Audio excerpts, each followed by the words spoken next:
മനുഷ്യർക്കിടയിൽ ധാരാളം വിശ്വാസ ധാരകളുണ്ട്.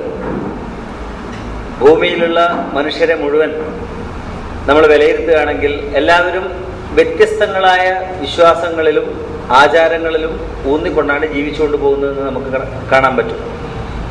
വളരെ വൈവിധ്യങ്ങളായ വിശ്വാസങ്ങളാണ് ഓരോ ആളെയും മുമ്പോട്ട് നയിച്ചുകൊണ്ടിരിക്കുന്നത്. നമുക്ക് പലപ്പോഴും മറ്റുള്ളവരുടെ വിശ്വാസങ്ങളെ നോക്കി പരിഹസിക്കാനൊക്കെ തോന്നാറുണ്ട്. മനുഷ്യൻ പൊതുവെ അങ്ങനെയാണ്. സ്വന്തം വിശ്വാസത്തിനപ്പുറത്തുള്ള മറ്റ് വിശ്വാസങ്ങളെ നോക്കി ഉള്ളിൽ പുറത്ത് കാണിച്ചില്ലെങ്കിലും എന്തോ അവർ വലിയൊരു തെറ്റ് ചെയ്യുന്ന രീതിയിലാണ് നമ്മൾ കാണുക. പുനർജന്മ വിശ്വാസം. മനുഷ്യൻ ജീവിക്കുന്നു, ജീവിച്ചു കഴിഞ്ഞിട്ട് അയാളുടെ പ്രവർത്തനത്തിൻ്റെ അടിസ്ഥാനപ്പെടുത്തി നാളെ അയാൾ പട്ടിയോ പന്നിയോ പൂച്ചയോ എലിയോ ഒക്കെയായി ജനിക്കും എന്ന് പറയുമ്പം, ഞാനിത് പറയുമ്പോൾ തന്നെ പലരുടെയും മുഖത്ത് ഒരു പുച്ഛം വരുന്നുണ്ട് പലർക്കും. മറ്റൊരു വിഭാഗം മനുഷ്യൻ ജീവിക്കുന്നു, പ്രവർത്തിക്കുന്നു, അവൻ്റെ പ്രവർത്തനവും ഫലവും ഒക്കെ ഇവിടെ തന്നെ അവസാനിച്ചു പോകുന്നു എന്ന് പറഞ്ഞ് ജീവിക്കുന്ന, അത് പറയുമ്പോഴും നമുക്ക് എന്തോ ഒരു അപൂർണത അതിലുണ്ടോ എന്നൊരു ചിന്ത നമ്മുടെ ഉള്ളിൽ വരുന്നുണ്ട്. ധാരാളം ഈ പ്രപഞ്ചം ഒരിക്കലും നശിച്ചു പോകാൻ പോകുന്നില്ല എന്ന് വിശ്വസിക്കുന്ന ഒരു വിഭാഗമുണ്ട്. മുസ്ലിങ്ങളുടെ തന്നെ ഒരു വ്യത്യസ്ത വിഭാഗമാണെന്ന് അവകാശപ്പെടുന്ന ബഹായി വിശ്വാസികൾ അവർ പറയുന്നു, ദൈവം ഭൂമിയെ, പ്രപഞ്ചത്തെ സൃഷ്ടിച്ചത് വെറുതെയല്ല, അതൊരു ഉദ്ദേശത്തോടു കൂടിയാണ്, അതുകൊണ്ട് അതങ്ങനെ നശിച്ചു പോവില്ല. എന്നാൽ മറ്റൊരു വിഭാഗം പറയുന്നു, ഈ പ്രപഞ്ചം തന്നെ മിഥ്യയാണ്, ഇവിടെ യഥാർത്ഥത്തിൽ ഒന്നുമില്ല, എല്ലാം മനസ്സിന്റെ തോന്നലുകളാണ്. അതൊരു വിശ്വാസം. ഇത് വേറൊരു വിശ്വാസം. അങ്ങനെ വ്യത്യസ്തങ്ങളായ പലതരം വിശ്വാസങ്ങൾ. സ്വന്തം ചെയ്തികൾക്ക് കാരണങ്ങൾ കണ്ടെത്താൻ ശ്രമിച്ചിട്ട് ശകുനങ്ങളിലും അതേപോലെ തന്നെ നക്ഷത്രങ്ങളിലും വിധിയിലും ഒക്കെ ശരണം പ്രാപിക്കുന്ന തരം വിശ്വാസങ്ങളൊക്കെ നമ്മുടെ മുമ്പിൽ നമ്മൾ കാണാറുണ്ട്. യഥാർത്ഥത്തിൽ ഇതൊക്കെ പ്രത്യേകം പ്രത്യേകം മതങ്ങളാണെന്ന് നമുക്കറിയാം. എല്ലാം ഓരോ മതങ്ങളാണ്. നൂറുകണക്കിന് മതങ്ങളുണ്ട് ഈ പ്രപഞ്ചത്തിൽ, ഈ ഭൂമിയിൽ നൂറുകണക്കിന് മതങ്ങളുണ്ട്. ആ മതങ്ങളുടെ ഉള്ളിൽ തന്നെ ധാരാളം വിഭാഗങ്ങളുണ്ട്. ആ വിഭാഗങ്ങളുടെ ഉൾപ്പിരിവുകളുമുണ്ട്. ഞാൻ ഉദാഹരണങ്ങളൊന്നും പറയേണ്ട കാര്യമില്ല. മുസ്ലിങ്ങൾക്കിടയിൽ മുജാഹിദുകളുണ്ട്, സുന്നികളുണ്ട്, ജമാഅത്തുകളുണ്ട്, പല വിഭാഗങ്ങളുണ്ട്, ചേകന്നൂരികളുണ്ട്, പലരുമുണ്ട്. അവർക്കിടയിലുണ്ട് പലതരം ഉൾപ്പിരിവുകൾ. മുജാഹിദിന് 3-4 വിഭാഗം, ജമാഅത്ത് ഇസ്ലാമിക്ക് കുറെ വിഭാഗം, സുന്നികൾക്ക്, ചേകന്നൂരികൾക്ക് പ്രത്യേകമായ വിഭാഗങ്ങൾ, പ്രത്യേകമായ സ്ഥാപനങ്ങൾ, പ്രത്യേകമായ തലസ്ഥാനങ്ങൾ, പ്രത്യേകമായ വിശ്വാസ ഗ്രന്ഥങ്ങൾ വരെ ഓരോ വിഭാഗത്തിനുമുണ്ട്. അതങ്ങോട്ട് ക്രിസ്ത്യാനിറ്റിയിലേക്ക് കടന്നാൽ പ്രത്യേകം സഭകളും ആ സഭകൾക്ക് അനുസരിച്ചിട്ടുള്ള അനുഷ്ഠാനാചാരങ്ങളും വിശ്വാസങ്ങളും അതിൻ്റെതായ നിയമസംഹിതകളും, അങ്ങനെ അതൊരു വിഭാഗം. ആദ്യം എടുത്ത് പറയുമ്പം ക്രിസ്ത്യാനികൾ വേറെ, മുസ്ലിങ്ങൾ വേറെ, ജൈനന്മാർ വേറെ, ബൗദ്ധന്മാർ വേറെ, ഹിന്ദുക്കൾ വേറെ എന്ന് പറയും. രണ്ടാമത് മുസ്ലിങ്ങൾക്കിടയിലേക്ക് ഇറങ്ങിക്കഴിഞ്ഞാൽ അവർക്കിടയിൽ തന്നെ നൂറുകണക്കിന് വ്യത്യാസങ്ങൾ, വിശ്വാസ വ്യത്യാസങ്ങൾ. ക്രിസ്ത്യാനികൾക്കിടയിൽ നൂറുകണക്കിന് വിശ്വാസ വ്യത്യാസങ്ങൾ. യഥാർത്ഥത്തിൽ ഈ പറയുന്നതൊക്കെ ഓരോ മതങ്ങളാണ്. മുസ്ലിങ്ങൾക്കിടയിലുള്ള ഓരോ വിഭാഗവും അവരതിനെ കൊടുത്തിരിക്കുന്ന പേര് അവാന്തര വിഭാഗങ്ങൾ എന്നാണ് പറയുക. എല്ലാ സ്റ്റേജിലും കേൾക്കുന്ന ഒരു വാക്കാ. സത്യത്തിൽ അവാന്തര വിഭാഗങ്ങൾ എന്നതിന്റെ അർത്ഥം ഈ പറയുന്നൊക്കെ പോലും അറിയുമെന്ന് എനിക്കറിയില്ല. ഇങ്ങനെ ഒരു പേര്, പുതിയൊരു പദം കണ്ടുപിടിച്ചു. ആ വിഭാഗങ്ങൾ തമ്മിൽ എല്ലാവരും പറയുന്ന ഒരു വാചകമുണ്ട്, ഞങ്ങളാണ് സ്വർഗത്തിൽ പോകുന്ന കൂട്ടർ, ഞങ്ങളാണ് സ്വർഗത്തിലേക്ക് പോകുന്നത്. അപ്പൊ ബാക്കിയുള്ളവരോ? അവർ നരകത്തിലേക്ക് പോകും. അത് തറപ്പിച്ച് പറയാണ്. എന്ന് വെച്ചാൽ ഞങ്ങളാണ് യഥാർത്ഥ മതം, ഞങ്ങളുടെ വിശ്വാസമാണ് യഥാർത്ഥ മതവിശ്വാസം, മറ്റുള്ളതൊന്നും ശരിയല്ല. അപ്പൊ ഈ ഓരോ ആൾക്കാരും ഞങ്ങളാണ് മതം എന്ന് അവകാശപ്പെട്ടുകൊണ്ടിരിക്കുക. അതിന്റെ നബിവചനങ്ങളൊക്കെ ഉദ്ധരിക്കാനുണ്ടാവുമായിരിക്കാം. മറുവശത്തേക്ക് കടന്നാൽ ക്രിസ്ത്യാനികൾക്കിടയിലും ഇതൊക്കെ ഉണ്ട്. ഇത് നമ്മൾ പരിശോധിച്ചാൽ എന്താണ് സത്യത്തിൽ ഈ മതത്തിന്റെ അടിസ്ഥാനം, ഓരോ മതത്തിന്റെ അടിസ്ഥാനം എന്താണെന്ന് നമുക്ക് ഒന്ന് പരിശോധിക്കേണ്ടതുണ്ട്. ഇവരൊക്കെ ഓരോ മതവിശ്വാസികളും, ഞാൻ ഇക്കാര്യത്തിൽ ഒരു മുൻകൂർ ജാമ്യം എടുത്തു വെച്ചിട്ടുണ്ട്. ഞാൻ പറഞ്ഞിട്ടുണ്ട്, ഞാനൊരു മതവിശ്വാസിയല്ല, ഞാനൊരു ദൈവവിശ്വാസിയാണ്. അതുകൊണ്ടാണ് മതവിശ്വാസം എന്താണെന്ന് വ്യത്യസ്തമായി പരിശോധിക്കണമെന്ന് ഞാൻ പറഞ്ഞത്. മതവിശ്വാസത്തിന്റെ അടിസ്ഥാനം ഉള്ളിന്റെ ഉള്ളിൽ ഒരു വിശ്വാസം ഉണ്ടായിരിക്കുക, ഒരു വിശ്വാസം അല്ലെങ്കിൽ ഒരു തോന്നൽ, അങ്ങനെ പറയുന്നതായിരിക്കും ഒന്നുകൂടെ ശരി. വിശ്വാസം ആവണം എങ്കിൽ എന്തിലെങ്കിലും അധിഷ്ഠിതമായിരിക്കണം. അങ്ങനെ ഒരു അധിഷ്ഠിതമായിട്ടുള്ളതൊന്നുമല്ല, ഒരു തോന്നൽ. ആ തോന്നലാണ് നമ്മളെ നയിച്ചുകൊണ്ടിരിക്കുന്നത്. പിന്നെ ഭൂമിയിൽ, പിന്നെ ജീവിതത്തിൽ നമ്മൾ ചെയ്യുന്നതൊക്കെ ആ തോന്നലിനെ, ആ വിശ്വാസത്തിന് ഉപോത്ബലകമായ തെളിവുകൾ കണ്ടെത്താനുള്ള അന്വേഷണങ്ങൾ മാത്രമേ ഈ മതവിശ്വാസികൾ എല്ലാവരും നടത്താറുള്ളൂ. ഇപ്പൊ നമ്മെ സംബന്ധിച്ചിടത്തോളം അള്ളാഹു എന്ന ഒരു ദൈവത്തിൽ വിശ്വസിക്കുന്ന ഓരോരുത്തരും എല്ലാ അന്വേഷണങ്ങളും നടത്തുന്നത് ദൈവം ഉണ്ടോ ഇല്ലയോ എന്ന് പരിശോധിക്കാനല്ല, മറിച്ച് ദൈവമുണ്ട് എന്ന എൻ്റെ ഉള്ളിലുള്ള വിശ്വാസത്തെ സ്ഥാപിക്കാൻ വേണ്ടിയുള്ള അന്വേഷണങ്ങളും അതിനു വേണ്ടിയുള്ള വാദപ്രതിവാദങ്ങളും അതിനു വേണ്ടിയുള്ള സമർത്ഥനങ്ങളും മാത്രമേ മതവിശ്വാസികൾ നടത്താറുള്ളൂ. ഞാൻ പറയുന്നത് വ്യക്തമാകുന്നുണ്ടോ? ഓരോ മതവിശ്വാസികളും അങ്ങനെയാണ് ചെയ്യുന്നത്. ഇന്നേ വരെ ഒരു സംവാദത്തിലും ഒരു പ്രത്യേക അഭിപ്രായത്തിന്റെ വക്താവ് മറ്റൊരാൾ പറയുന്നത് കേട്ടിട്ട് സ്വന്തം അഭിപ്രായം തിരുത്തിയതായിട്ട് നമ്മൾ കണ്ടിട്ടേ ഇല്ല.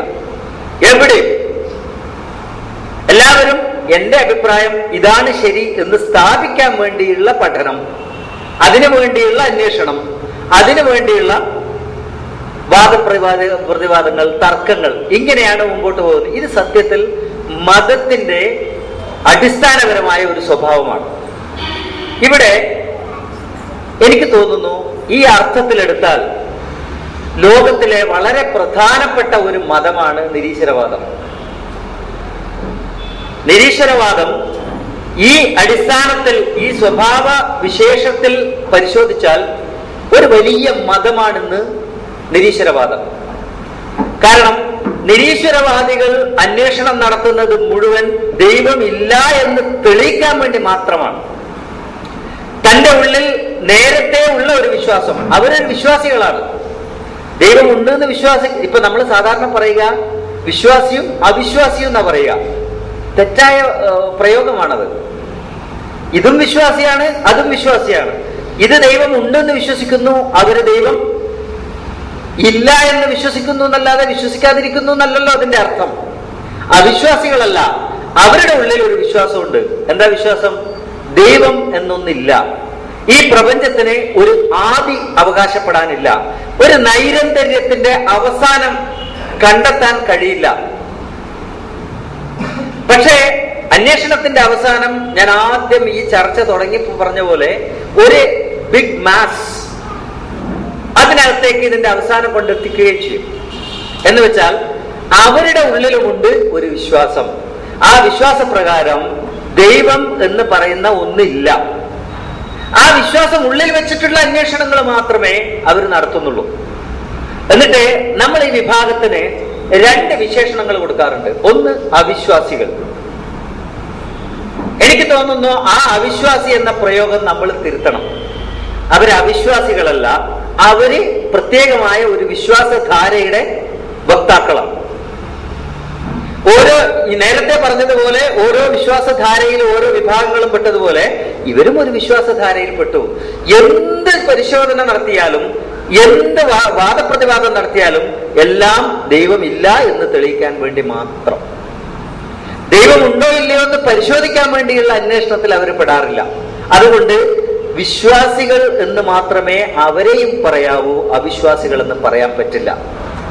രണ്ടാമത്തെ കാര്യം, യുക്തിവാദികളെന്നും വിളിക്കാൻ പറ്റില്ല.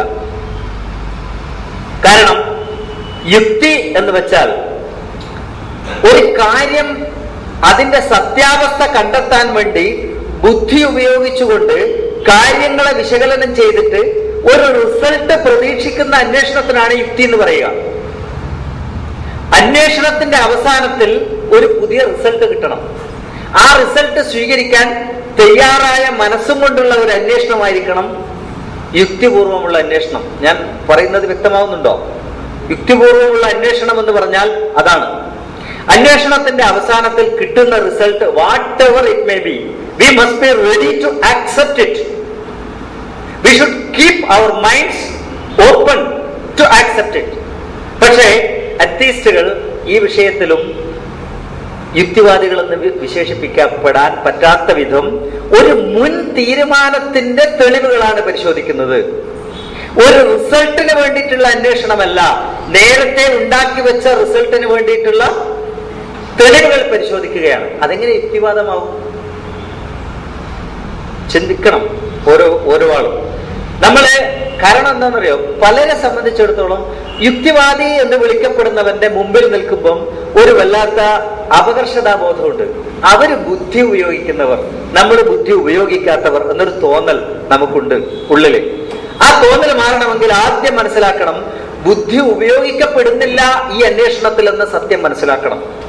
ആ അന്വേഷണത്തിൽ ഞാൻ ഒരിക്കലും അവിശ്വാസികൾക്കോ യുക്തിവാദികൾ എന്ന് വിളിക്കപ്പെടുന്നവർക്കോ മറുപടി പറയാൻ വേണ്ടിയല്ല ഇവിടെ ഇരിക്കുന്നത്. പക്ഷെ എന്റെ വിഷയത്തിലേക്ക് കടക്കണമെങ്കിൽ ഈ ഭാഗം വിശദീകരിക്കപ്പെടണം. അതുകൊണ്ടാണ് ഞാൻ പറയുന്നത്. അതുകൊണ്ട് മാത്രം പറയുക, മനസ്സിലാക്കണം.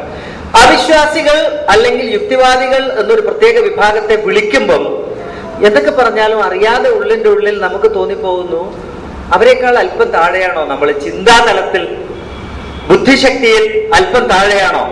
അത് തിരിച്ചറിയണമെങ്കിൽ ആദ്യം ഈ വിഭാഗം എത്രത്തോളം സ്വന്തം ബുദ്ധിയെ ആശ്രയിക്കുന്നുണ്ട് എന്ന് മനസ്സിലാക്കണം. ചിന്തിച്ചാൽ അവരും ബുദ്ധിയെ അല്ല ആശ്രയിക്കുന്നത്. ഭൂലോകത്ത് നിലനിൽക്കുന്ന എല്ലാ വിശ്വാസധാരകളെയും എല്ലാ മതങ്ങളെയും പോലെ ഒരു മുൻധാരണയെ ആശ്രയിക്കുകയാണ് അവർ. ഒരു പ്രിജുഡിസ്. ഇന്നത് വളർന്ന് എവിടെ വരെ എത്തി?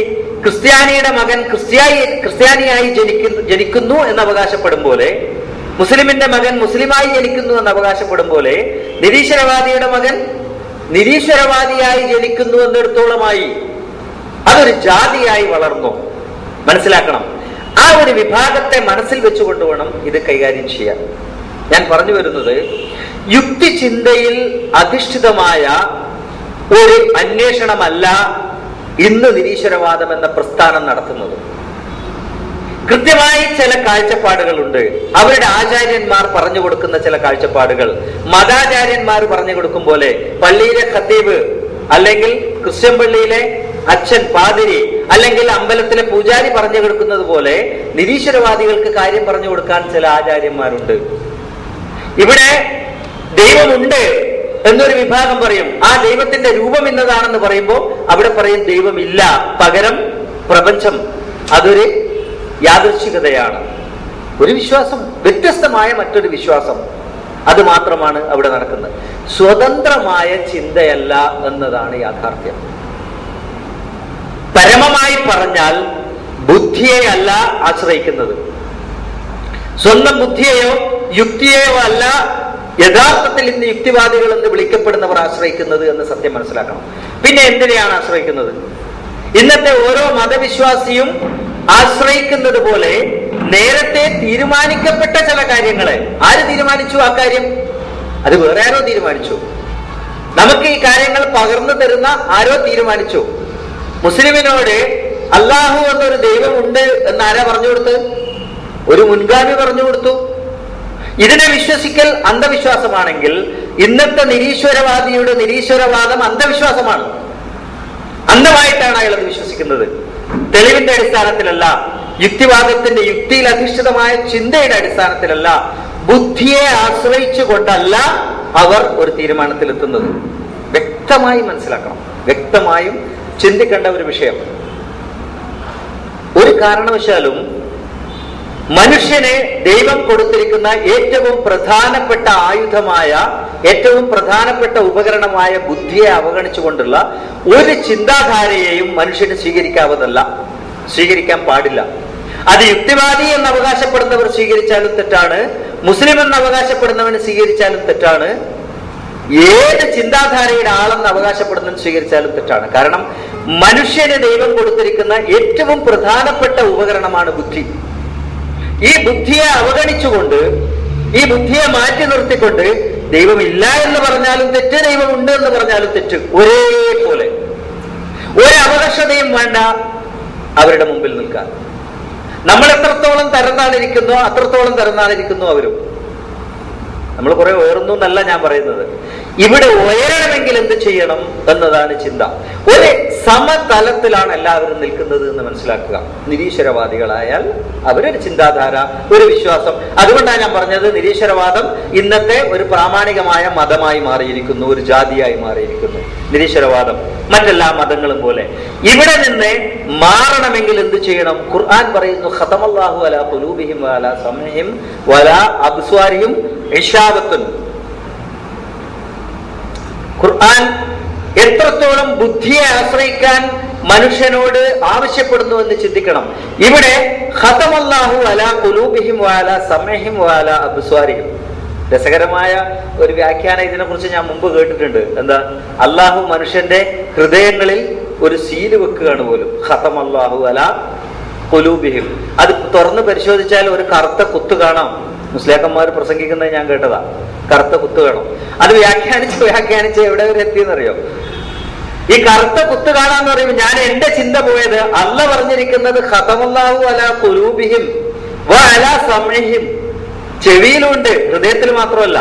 ഹൃദയം ശരീരത്തിനകത്ത് പോയത് കൊണ്ട് നമുക്ക് പരിശോധിക്കാൻ പറ്റില്ലെങ്കിലും ചെവിയിൽ വെച്ച സീല് കാണണ്ടേ? ഇന്നേ വരെ ഒരാളുടെ ചെവിയിൽ ഞാൻ ആ സീല് കണ്ടിട്ടില്ല. ഉണ്ടോ? നിങ്ങളാരെയും കണ്ടിട്ടുണ്ടോ? ആരുടെയെങ്കിലും കണ്ണിൽ കണ്ടിട്ടുണ്ടോ? അപ്പൊ ദൈവം വെക്കുന്നു എന്ന് പറയുന്ന സീൽ എന്താ? ഹൃദയത്തിലൊന്നും നമുക്ക് കാണാൻ പറ്റില്ല എന്ന് വിചാരിച്ചാൽ പോലും ചെവിയിലൊന്നും കണ്ണിലൊന്നും നമ്മൾ കാണണ്ടേ? അത് കാണുന്നില്ല. അപ്പൊ തന്നെ ബുദ്ധിയുള്ള എല്ലാവർക്കും മനസ്സിലാക്കാം, ദൈവം പറഞ്ഞിരിക്കുന്ന പദങ്ങളെ പദങ്ങളുടെ അർത്ഥത്തിലല്ല എടുക്കേണ്ടത്, ആശയതലത്തിലേക്ക് പോകേണ്ടിയിരിക്കുന്നു. അവിടെ ദൈവം പറഞ്ഞിരിക്കുന്നത് ആശയങ്ങളെ ചിന്താശക്തി കൊണ്ട് ഉൾക്കൊള്ളാൻ പറ്റുന്നതിന് പകരം നേരത്തെ കിട്ടിയതിൽ തൃപ്തിപ്പെടുന്ന സ്വഭാവമുണ്ടല്ലോ, അതാണ് ഖതമല്ലാഹു അലാ ഖുലൂബിഹിം എന്ന് പറഞ്ഞിരിക്കുന്നതിന്റെ അർത്ഥം. നേരത്തെ നമുക്ക് പകർന്നു കിട്ടിയ ചില ആശയങ്ങളെ തൃപ്തിപ്പെടുക. ഈ തൃപ്തിപ്പെടുന്ന കാര്യത്തിൽ ഖതമല്ലാഹു അലാ ഖുലൂബിഹിമിൽ നിരീശ്വരവാദികളും പെടും. എന്നാൽ ദൈവം അതുകൊണ്ട് തൃപ്തിപ്പെടാൻ ആവശ്യപ്പെടുന്നില്ല, തൃപ്തിപ്പെടരുത് എന്നാണ് ദൈവത്തിന്റെ കാഴ്ചപ്പാട്. അതുകൊണ്ടാണ് ഈ വിഭാഗത്തെ ദൈവം വിമർശിച്ചിരിക്കുന്നത്. ദൈവം അന്വേഷണം തുറന്ന അന്വേഷണമായിരിക്കണം എന്നാണ് പറഞ്ഞിരിക്കുന്നത്. നമ്മളൊക്കെ പറയാറുണ്ടല്ലോ, എന്റെ ഹൃദയം ഞാൻ തുറന്നു വെച്ചിരിക്കുക. രാഷ്ട്രീയ പാർട്ടിക്കാർ ചിലപ്പോൾ പറയാറുണ്ട്, ഞങ്ങൾ വാതിൽ തുറന്നു വെച്ചിരിക്കുക. അങ്ങനെ ഒരു വാതിൽ എവിടെയും കാണാറില്ല. ഉണ്ടോ? രാഷ്ട്രീയ പാർട്ടിയുടെ വാതിലുകൾ നമ്മൾ ഇതുവരെ എവിടെയും തപ്പിയിട്ട് കണ്ടിട്ടില്ല. എന്താ തുറന്നു വെച്ചിരിക്കുക എന്ന് പറഞ്ഞതിന്റെ അർത്ഥം? We are ready to accept, ഞങ്ങൾ സ്വീകരിക്കാൻ തയ്യാറാണ്. ഇവിടെ ഹൃദയം തുറന്നു വെക്കുക, കണ്ണ് തുറന്നു വെക്കുക, ചെവി തുറന്നു വെക്കുക എന്ന് പറഞ്ഞതിന്റെ അർത്ഥം തന്നെ നമ്മൾക്ക് കിട്ടുന്ന ഡാറ്റാസിൽ നിന്ന് ആശയങ്ങൾ ഉൾക്കൊള്ളാൻ തയ്യാറായ ഒരു മനസ്സുണ്ടാവണമെന്നാണ്. അപ്പൊ അത് അടക്കുക എന്ന് പറഞ്ഞാലോ, അതിനെ സീല് വെക്കുക എന്ന് പറഞ്ഞാലോ, ആശയങ്ങൾ ഉൾക്കൊള്ളാത്ത വിധം നേരത്തെ കിട്ടിയതിൽ തൃപ്തിപ്പെടുന്ന മനസ്സുണ്ടാവുക. ആ മനസ്സുള്ളവനെ ദൈവം വിശേഷിപ്പിച്ച ഒരു വാക്കാണ് ഖതമല്ലാഹു അലാ ഖുലൂബിഹിം. ഇനി നിങ്ങൾ ചിന്തിച്ചു നോക്കണം, ഈ ഖതമല്ലാഹു അലാ ഖുലൂബിഹിമിൽ ഇന്നത്തെ എല്ലാ മതങ്ങളും പെടുമോ ഇല്ലയോ? എല്ലാ മതങ്ങളും പെടും. നിരീശ്വരവാദ മതവും പെടും. നിരീശ്വരവാദത്തിന്റെ മതവും അതിൽ തന്നെ പെടും. ഹൃദയം പൂട്ടിവെച്ചിരിക്കുക, തുറന്നിട്ടില്ല. പക്ഷെ പടച്ചവനെ ഇത് പോരാ. ദൈവം മറ്റൊരു വശത്താണ്. ദൈവം രണ്ട് പാന്താവിനെ കുറിച്ച് പറയുന്നുണ്ട്, രണ്ട് പാന്താവിനെ. പക്ഷെ നമ്മൾ ഭൂമിയിലേക്ക് നോക്കുമ്പോ രണ്ടല്ല, കൂടുതൽ പാന്താവിനെ കാണാൻ കിട്ടും. പക്ഷേ അടിസ്ഥാനപരമായി ഇതിനെ മൊത്തം വിശകലനം ചെയ്താൽ ഒന്ന് ചിന്തയിൽ അധിഷ്ഠിതമായ പാന്താവും മറ്റൊന്ന് മുൻധാരണകളിൽ അധിഷ്ഠിതമായ പാന്താവും. ഇതിൽ മുൻധാരണകളിൽ അധിഷ്ഠിതമായ പാന്താവിലാണ് ഇന്ന് ഭൂമിയിലുള്ള എല്ലാ മതങ്ങളും. ഞാൻ എല്ലാ മതം എന്ന് പറയുമ്പോൾ നിരീശ്വരവാദം ഉൾപ്പെടെ എന്ന് വിചാരിച്ചുകൊള്ളുക. നിരീശ്വരവാദം ഇനി എടുത്തു പറയേണ്ടതില്ല. നിരീശ്വരവാദം ഉൾപ്പെടെയുള്ള എല്ലാ മതങ്ങളും ചിന്ത ഉൾക്കൊള്ളാത്ത, ചിന്ത ഉപയോഗപ്പെടുത്താത്ത, ബുദ്ധിയെ മാറ്റി നിർത്തുന്ന, മുൻധാരണയെ മാത്രം ആശ്രയിക്കുന്ന ഒരു പാന്താവിലാണ്. അതൊരു പാന്താവ്. മറ്റൊരു പാന്താവ് തുറന്ന മനസ്സ്, തുറന്ന ചിന്ത, അതിന്റെ റിസൾട്ട് ഉൾക്കൊള്ളാൻ തയ്യാറാവുന്ന ഒരു അന്വേഷണം. ഈ അന്വേഷണത്തിലേക്കാണ് ദൈവം മനുഷ്യനെ പ്രേരിപ്പിക്കുന്നത് എന്ന് ആദ്യം മനസ്സിലാക്കണം. മുഹമ്മദ് നബിയെ സംബന്ധിച്ച് ധാരാളം വർത്തമാനങ്ങളുണ്ട്. 99.9% അത്യുത്കൃഷ്ടനായ ഒരു മനുഷ്യനെ താറടിക്കാൻ വേണ്ടി ഉണ്ടാക്കിയിരിക്കുന്നതാണെന്ന് നമുക്ക് എല്ലാവർക്കും അറിയാം. അത്യുത്കൃഷ്ടനായ അത്യുത്തമനായ ഒരു മനുഷ്യജീവിയെ ഈ ഭൂമിയിൽ ആ മനുഷ്യൻ പ്രതിനിധാനം ചെയ്ത ഒരു ആശയത്തെ തമസ്കരിക്കാൻ വേണ്ടി ആ മനുഷ്യനെ ചീത്തയാക്കാൻ വേണ്ടി ഉണ്ടാക്കപ്പെട്ടതാണെന്നറിയാം. പക്ഷെ എന്നാൽ പോലും ഇടയ്ക്ക് വെള്ളിരേഖകൾ കാണാനുണ്ട്. ഇടയ്ക്കൊക്കെ ചിലപ്പോൾ കാണാൻ പറ്റും. അത് പ്രമാണമാണോ അല്ലയോ എന്ന ചർച്ച വേറെയാണ്. പക്ഷെ അതിൽ സത്യങ്ങളുണ്ട് ചിലപ്പം എന്ന് സമ്മതിക്കാൻ പറ്റില്ല. ഞാൻ ഒരിടത്ത് കേട്ടു, 3 ജുമഅക്ക് തുടർച്ചയായി പങ്കെടുക്കാത്ത ആളെ ഹൃദയത്തിൽ സീല് വെക്കും എന്ന് നബി പറഞ്ഞു എന്ന് കേട്ടു. അപ്പൊ നമുക്ക് ആ ഹൃദയം തുറന്ന് പരിശോധിക്കാൻ പറ്റില്ല. പക്ഷെ വ്യക്തിപരമായി എനിക്ക് തോന്നുന്നു, ഒരു ജനനേതാവ് എന്ന നിലയിൽ, ഒരു സംഘാടകൻ എന്ന നിലയിൽ നബി അത് പറഞ്ഞിരിക്കാം. എന്താ കാരണം? നമ്മൾ ഇന്നൊക്കെ പല സംഘടനകളിൽ നമ്മൾ പ്രവർത്തിക്കാറുണ്ട്. ആ സംഘടനകളുടെ ജുമഅകളിൽ, ആ സംഘടനകളുടെ ജുമഅ എന്ന് വെച്ചാൽ എന്താ? മീറ്റിംഗിൽ 3 മീറ്റിംഗിൽ കണ്ടിന്യൂസ് ആയി പങ്കെടുത്തില്ലെങ്കിൽ എന്താ ചെയ്യാ? സീൽ വെക്കും, പുറത്താക്കും. ഇവിടെ 2 കാര്യങ്ങൾ തെളിയിക്കാം. ഒന്ന്, ജുമഅ എന്ന് പറയുന്നത് എന്താണെന്ന് മനസ്സിലാക്കാം. 2, ഈ സീൽ എന്താണെന്ന് മനസ്സിലാക്കാം. ഈ മനുഷ്യന്റെ ആത്മാർത്ഥത ചോദ്യം ചെയ്യപ്പെടും. ആ പ്രസ്ഥാനത്തോടുള്ള ആത്മാർത്ഥത. അതിന്റെ പേരിലാണ് മിക്കവാറും രാഷ്ട്രീയ പാർട്ടികളുടെ ഭരണഘടനയിൽ ഈ നിയമം ഉണ്ടെന്നാണ് എന്റെ അറിവ്. 3 യോഗങ്ങളിൽ തുടർച്ചയായി പങ്കെടുത്തില്ലെങ്കിൽ ഷോക്കോസ് നോട്ടീസ് അയക്കുക. ഷോക്കോസ് നോട്ടീസ് അയക്കുമ്പോൾ സ്വാഭാവികമായി അയാളുടെ റോൾ നമ്പറിൽ ഒരു സീൽ ഉണ്ടാവും. അവിടെ ഡെസ്പാച്ച് രജിസ്റ്ററിൽ എഴുതി വെക്കും. അതാണ് സീൽ. അപ്പം നബി എന്ന് പറഞ്ഞിട്ടുണ്ടാവാം, ഈ നാട്ടിലെ എല്ലാ മോശമായ അവസ്ഥകളും നീക്കം ചെയ്യാൻ വേണ്ടി ഇവിടെ നടക്കുന്ന യോഗങ്ങൾ, ആ യോഗങ്ങളിൽ 3 എണ്ണത്തിൽ തുടർച്ചയായി പങ്കെടുക്കാത്തവനെ ഞാൻ നോട്ടീസ് അയക്കും എന്ന് പറഞ്ഞിട്ടുണ്ടാവാം. സ്വാഭാവികമാണ്. ഈ ഖതമ എന്ന് പറഞ്ഞത് അവന്റെ അക്കൗണ്ട് ക്ലോസ് ചെയ്യുക. അവന്റെ അക്കൗണ്ട് അവിടെ ക്ലോസ് ചെയ്യപ്പെടും. സ്വാഭാവികമാണ്. എന്റെ ഒരു ചിന്ത ഞാൻ പങ്കുവെച്ചു എന്നേ ഉള്ളൂ. അങ്ങനെ പരിശോധിക്കുമ്പോൾ നമുക്ക് 2 കാര്യങ്ങൾ കിട്ടും. ഒന്ന്, ജുമഅ എന്താണെന്ന് കിട്ടും. നാട്ടിലെ പ്രശ്നങ്ങൾ ചർച്ച ചെയ്യപ്പെടേണ്ട ഒരു വേദിയാണത്. നാട്ടിലെ പ്രശ്നങ്ങൾ ആ ചർച്ച ചെയ്യപ്പെടുന്ന വേദിയിലൂടെ ഉണ്ടാകുന്ന തീരുമാനങ്ങൾക്കനുസൃതമായിട്ടാണ് അതിൽ പങ്കെടുക്കുന്നവരൊക്കെ ഭൂമിയിൽ പരന്ന് പ്രവർത്തിക്കേണ്ടത്. അപ്പൊ അതിന് പോലും പങ്കെടുക്കാതിരിക്കുന്നവനെ എന്ത് ചെയ്യണം? കാരണം കൂടാതെ 3 എണ്ണത്തിൽ പങ്കെടുത്തില്ലെങ്കിൽ എന്ത് ചെയ്യണം? ഒഴിവാക്കണം. ആ ഒഴിവാക്കപ്പെടുക എന്നതാണ് യഥാർത്ഥത്തിൽ ഖതമല്ല എന്ന് പറഞ്ഞതിന്റെ അർത്ഥം എന്ന് അതിൽ നിന്ന് നമുക്ക് തന്നെ വ്യക്തമാകുന്നു. ഇവിടെയും ദൈവം ഒരിക്കലും ഈ അടച്ചിട്ടിരിക്കുന്ന മനസ്സുള്ളവനെ ദൈവം എന്റർടൈൻ ചെയ്യാൻ ഉദ്ദേശിക്കുന്നില്ല. ദൈവത്തിന് താല്പര്യമില്ല അങ്ങനെയുള്ളവരെ. കാരണം ദൈവം മനുഷ്യന് കൊടുത്തിരിക്കുന്ന അമൂല്യമായ അതുല്യമായ ഒരു നിധിയാണ് ഈ ബുദ്ധി. ആ ബുദ്ധി മാറ്റിവെക്കണം എന്ന് ആര് പറഞ്ഞാലും ദൈവനീതിക്ക് വിരുദ്ധമാണത്. ആ ബുദ്ധി മാറ്റിവെച്ചുകൊണ്ട് ഞാൻ പറയുന്നതിലേക്ക് വരണം, അല്ലെങ്കിൽ ഞങ്ങൾ പറയുന്നതിലേക്ക് വരണം എന്നതാണ് കാഴ്ചപ്പാടെങ്കിൽ ദൈവനീതിക്ക് വിരുദ്ധമായ ഒരു കാഴ്ചപ്പാടാണ്. അതാര് പറഞ്ഞാലും, ഏത് മതം പറഞ്ഞാലും. ദൈവം പകരം പറയുന്നത് എന്താണ്? നേരത്തെ ഞാൻ ഓതി വെച്ച ആയത്താണ്, വൈദാ ദുഃഖിറു ബി ആയാത്തി റബ്ബിഹിം ലം യഖ്റു അലൈഹാ സുമ്മം വഹുമ്യാന. ദൈവത്തിന്റെ തന്നെ ഉപദേശങ്ങൾ പറയപ്പെട്ടാൽ പോലും കണ്ണടച്ചുകൊണ്ട്, ബധിരനായിക്കൊണ്ട് അതിനനുസരിക്കാൻ നിങ്ങൾക്ക് ബാധ്യതയില്ല എന്ന് പറഞ്ഞാൽ എന്താ അർത്ഥം? നിങ്ങളുടെ ചെവികൾ, പൂട്ടപ്പെട്ട കണ്ണുകൾ തുറക്കണം, പരിശോധിക്കപ്പെടണം. ആരുടെ വചനങ്ങൾ വരെ? ദൈവത്തിന്റെ വചനങ്ങൾ വരെ. ദൈവം നമ്മെ പ്രേരിപ്പിക്കുന്നത് ഒരു സ്വതന്ത്രമായ ചിന്തയിലേക്കാണ്. സ്വതന്ത്രമായ ചിന്ത. അപ്പൊ എന്താണ് സ്വതന്ത്രമായ ചിന്ത? ആലോചിച്ച് നോക്കണം. സ്വതന്ത്രമായ ചിന്ത എന്ന് പറഞ്ഞാൽ നമുക്ക് ധാരാളം ഫീഡ്ബാക്ക് ഓൾറെഡി കിട്ടിയിട്ടുണ്ട്. നമ്മുടെ ഹൃദയങ്ങൾ, നമ്മുടെ ചിന്തയിൽ, നമ്മുടെ മനസ്സിനകത്ത് നേരത്തെ കുറെ ഡാറ്റാസ് ഉണ്ട്. ആ ഡാറ്റാസിനെ ആസ്പദമാക്കി അതിനെ മാത്രം ആശ്രയിച്ചുകൊണ്ട് മുന്നോട്ട് പോകുന്നതല്ല ശരി. മറിച്ച് മനസ്സ് തുറന്നു വെച്ചുകൊണ്ട് കണ്ണും കാതും എന്തൊക്കെ നിങ്ങൾക്ക് സപ്ലൈ ചെയ്യുന്നോ അതിനെ മനസ്സുകൊണ്ട്, ബുദ്ധി കൊണ്ട് വിശകലനം ചെയ്യാൻ നിങ്ങൾ തയ്യാറായിരിക്കണം. ആ വിശകലനത്തിലൂടെയാണ് നിങ്ങൾ ഏതിലേക്ക് എത്തുക? സത്യത്തിലേക്ക് എത്തുക. അതാണ് ദൈവം നമ്മോട് പ്രേരിപ്പിക്കുന്നത്.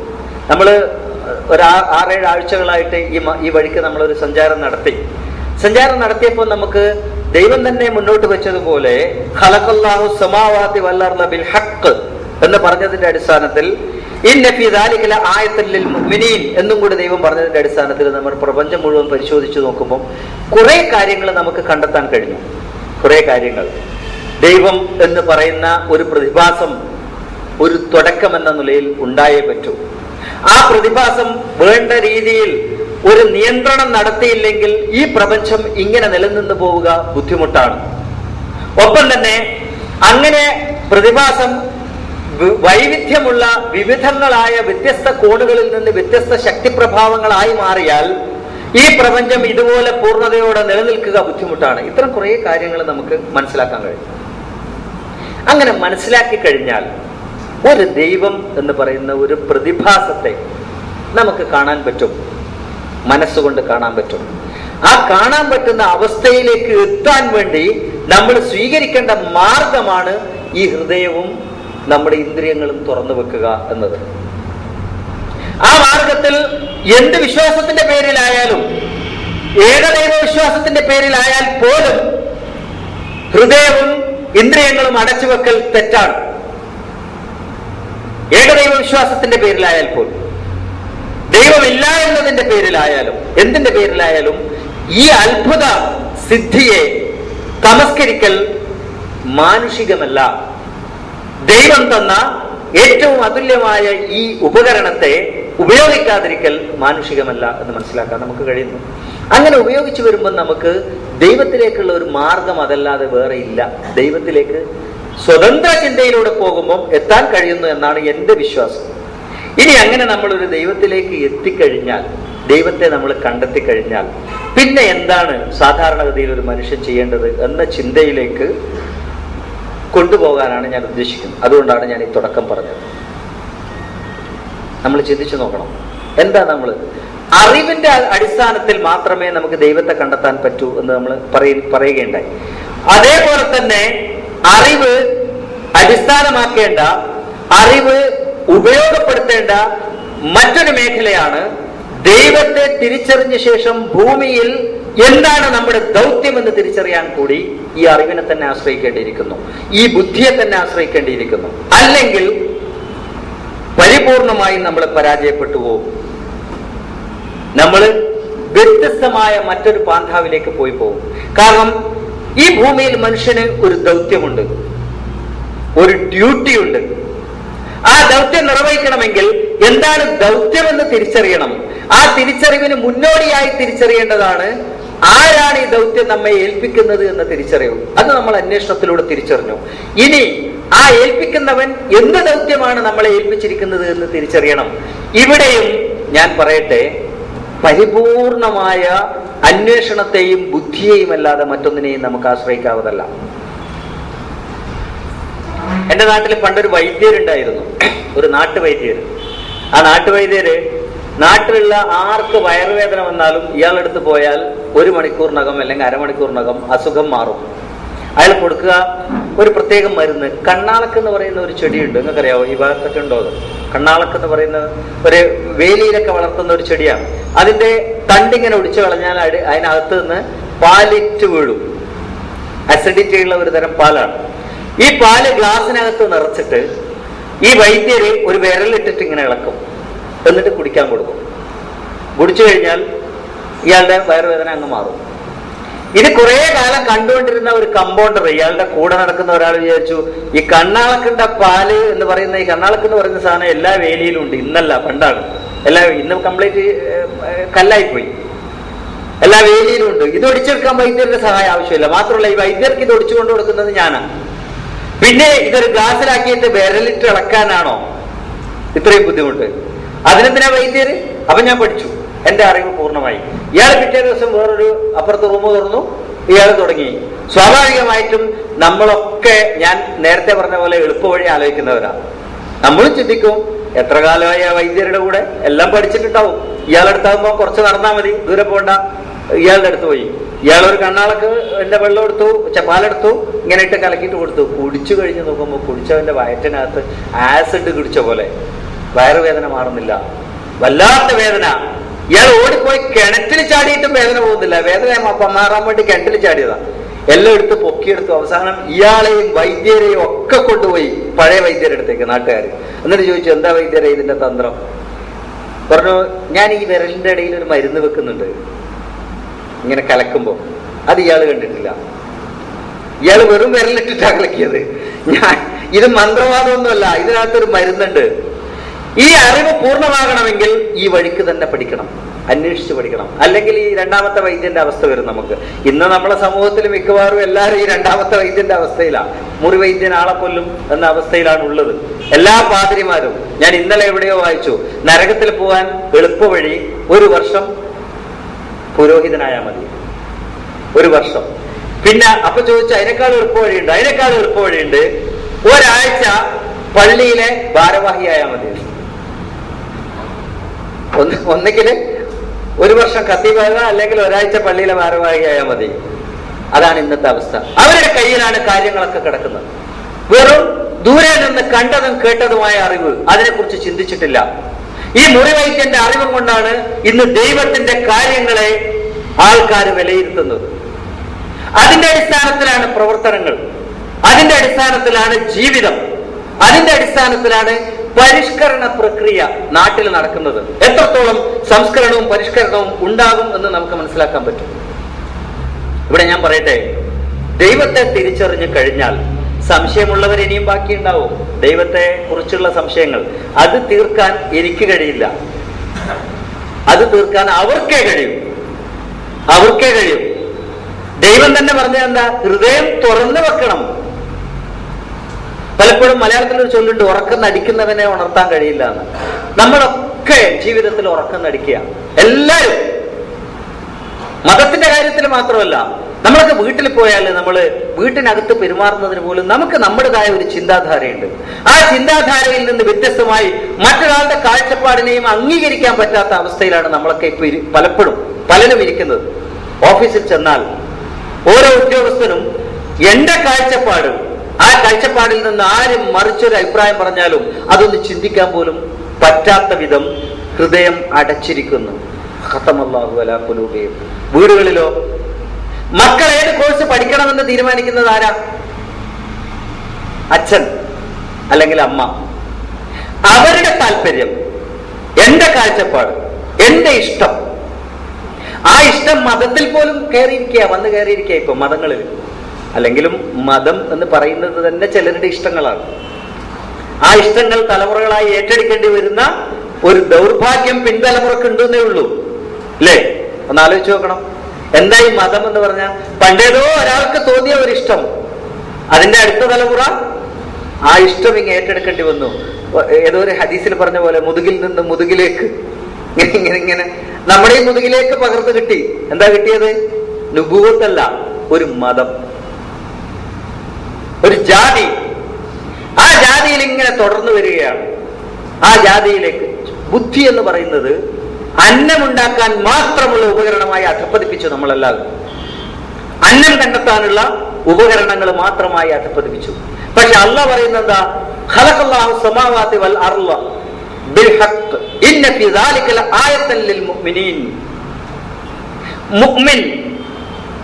മുഅ്മിനാകുന്നവനെ ഇതിലൊക്കെ തെളിവുകളുണ്ട്, ദൃഷ്ടാന്തങ്ങളുണ്ട്. എന്താ തെളിവുകൾ? എങ്ങനെയാ കണ്ടെത്തുക? തെളിവുകൾ കണ്ടെത്തണമെങ്കിൽ ബുദ്ധി ഉപയോഗിക്കപ്പെടണം. മനുഷ്യനെ ഖുർആൻ പ്രേരിപ്പിക്കുന്നത് തന്നെ ആ വഴിക്കാണ്. അപ്പൊ ഞാൻ പറയുകയാണ്, ദൈവത്തെ കണ്ടെത്തിയത് കൊണ്ട് അന്വേഷണം അവസാനിപ്പിക്കാൻ കഴിയില്ല. ദൈവത്തെ കണ്ടെത്തി കഴിഞ്ഞാൽ പിന്നെ കണ്ടെത്തേണ്ടത് എന്റെ നന്മ, എന്റെ നാളെ. ആഖിറം എന്ന് പറയും ഖുർആനിന്റെ ഭാഷയിൽ. എന്താ ആഖിറം? ആഖിറത്തിന് പല ചർച്ചകൾക്കും നമുക്ക് അവസരങ്ങളുണ്ട്. ഇൻഷാ അല്ലാഹ് നമുക്ക് ചർച്ചകൾ ഇനി ചെയ്യാവുന്നതേ ഉള്ളൂ. പക്ഷെ 2 പ്രധാനപ്പെട്ട ചർച്ചയാണുള്ളത്. ഒന്ന്, നമ്മുടെ ഈ ജീവിതത്തിന്റെ അവസാന ഭാഗം, അഥവാ ഇന്ന് കഴിഞ്ഞാലുള്ളത്, ഫ്യൂച്ചർ. 2, ഈ ജീവിതത്തിന് ശേഷമുള്ള ഒരു ജീവിതം.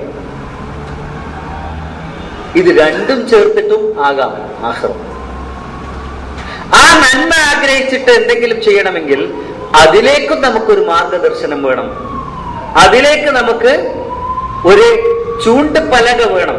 എന്ത് ചെയ്യണം, എങ്ങനെ ചെയ്യണം, എപ്പോ ചെയ്യണം, സാധാരണ പറയാറുണ്ട്, ബുദ്ധിമാന്മാർ 5 വൈ കൊണ്ടാണ് ബുദ്ധിയെ പ്രവർത്തിപ്പിക്കുക. What, when, where, who and why. 5W. ഈ 5 ചോദ്യങ്ങൾ ചോദിച്ചാൽ ഏതിന്റെയും സത്യം, യാഥാർത്ഥ്യം പുറത്തു വരുന്ന. പക്ഷെ നമ്മളിത് ചോദിക്കാൻ പേടിയാണ് നമുക്ക്. കാരണം എന്താ? സാധാരണ ചോദിക്കപ്പെടേണ്ട വേദികളിൽ ചോദിക്കപ്പെട്ടാൽ സാധാരണഗതിയിൽ സംഭവിക്കുക അടിച്ചിരുത്തികളെയും ചോദിക്കാൻ പാടില്ല.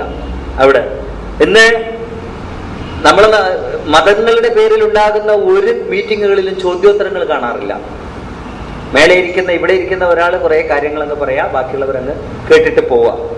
അല്പം ചോദ്യോത്തരങ്ങൾ ഉണ്ടാകുന്ന സ്ഥലം പിന്നെ രാഷ്ട്രീയ പാർട്ടികളാണ്. അവിടെ പോലും ചില ആൾക്കാരോട് ചോദിക്കാൻ പാടില്ല. ചില ആൾക്കാരോട്, അല്ലേ?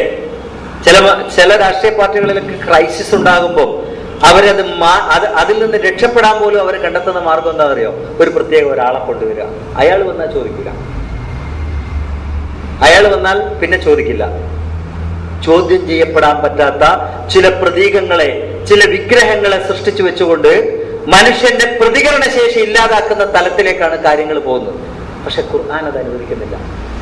ഖുർആനിനോട് പോലും ചോദിക്കണം ചോദ്യങ്ങൾ. ഖുർആനിനോട് പോലും ചോദിക്കണം ചോദ്യങ്ങൾ.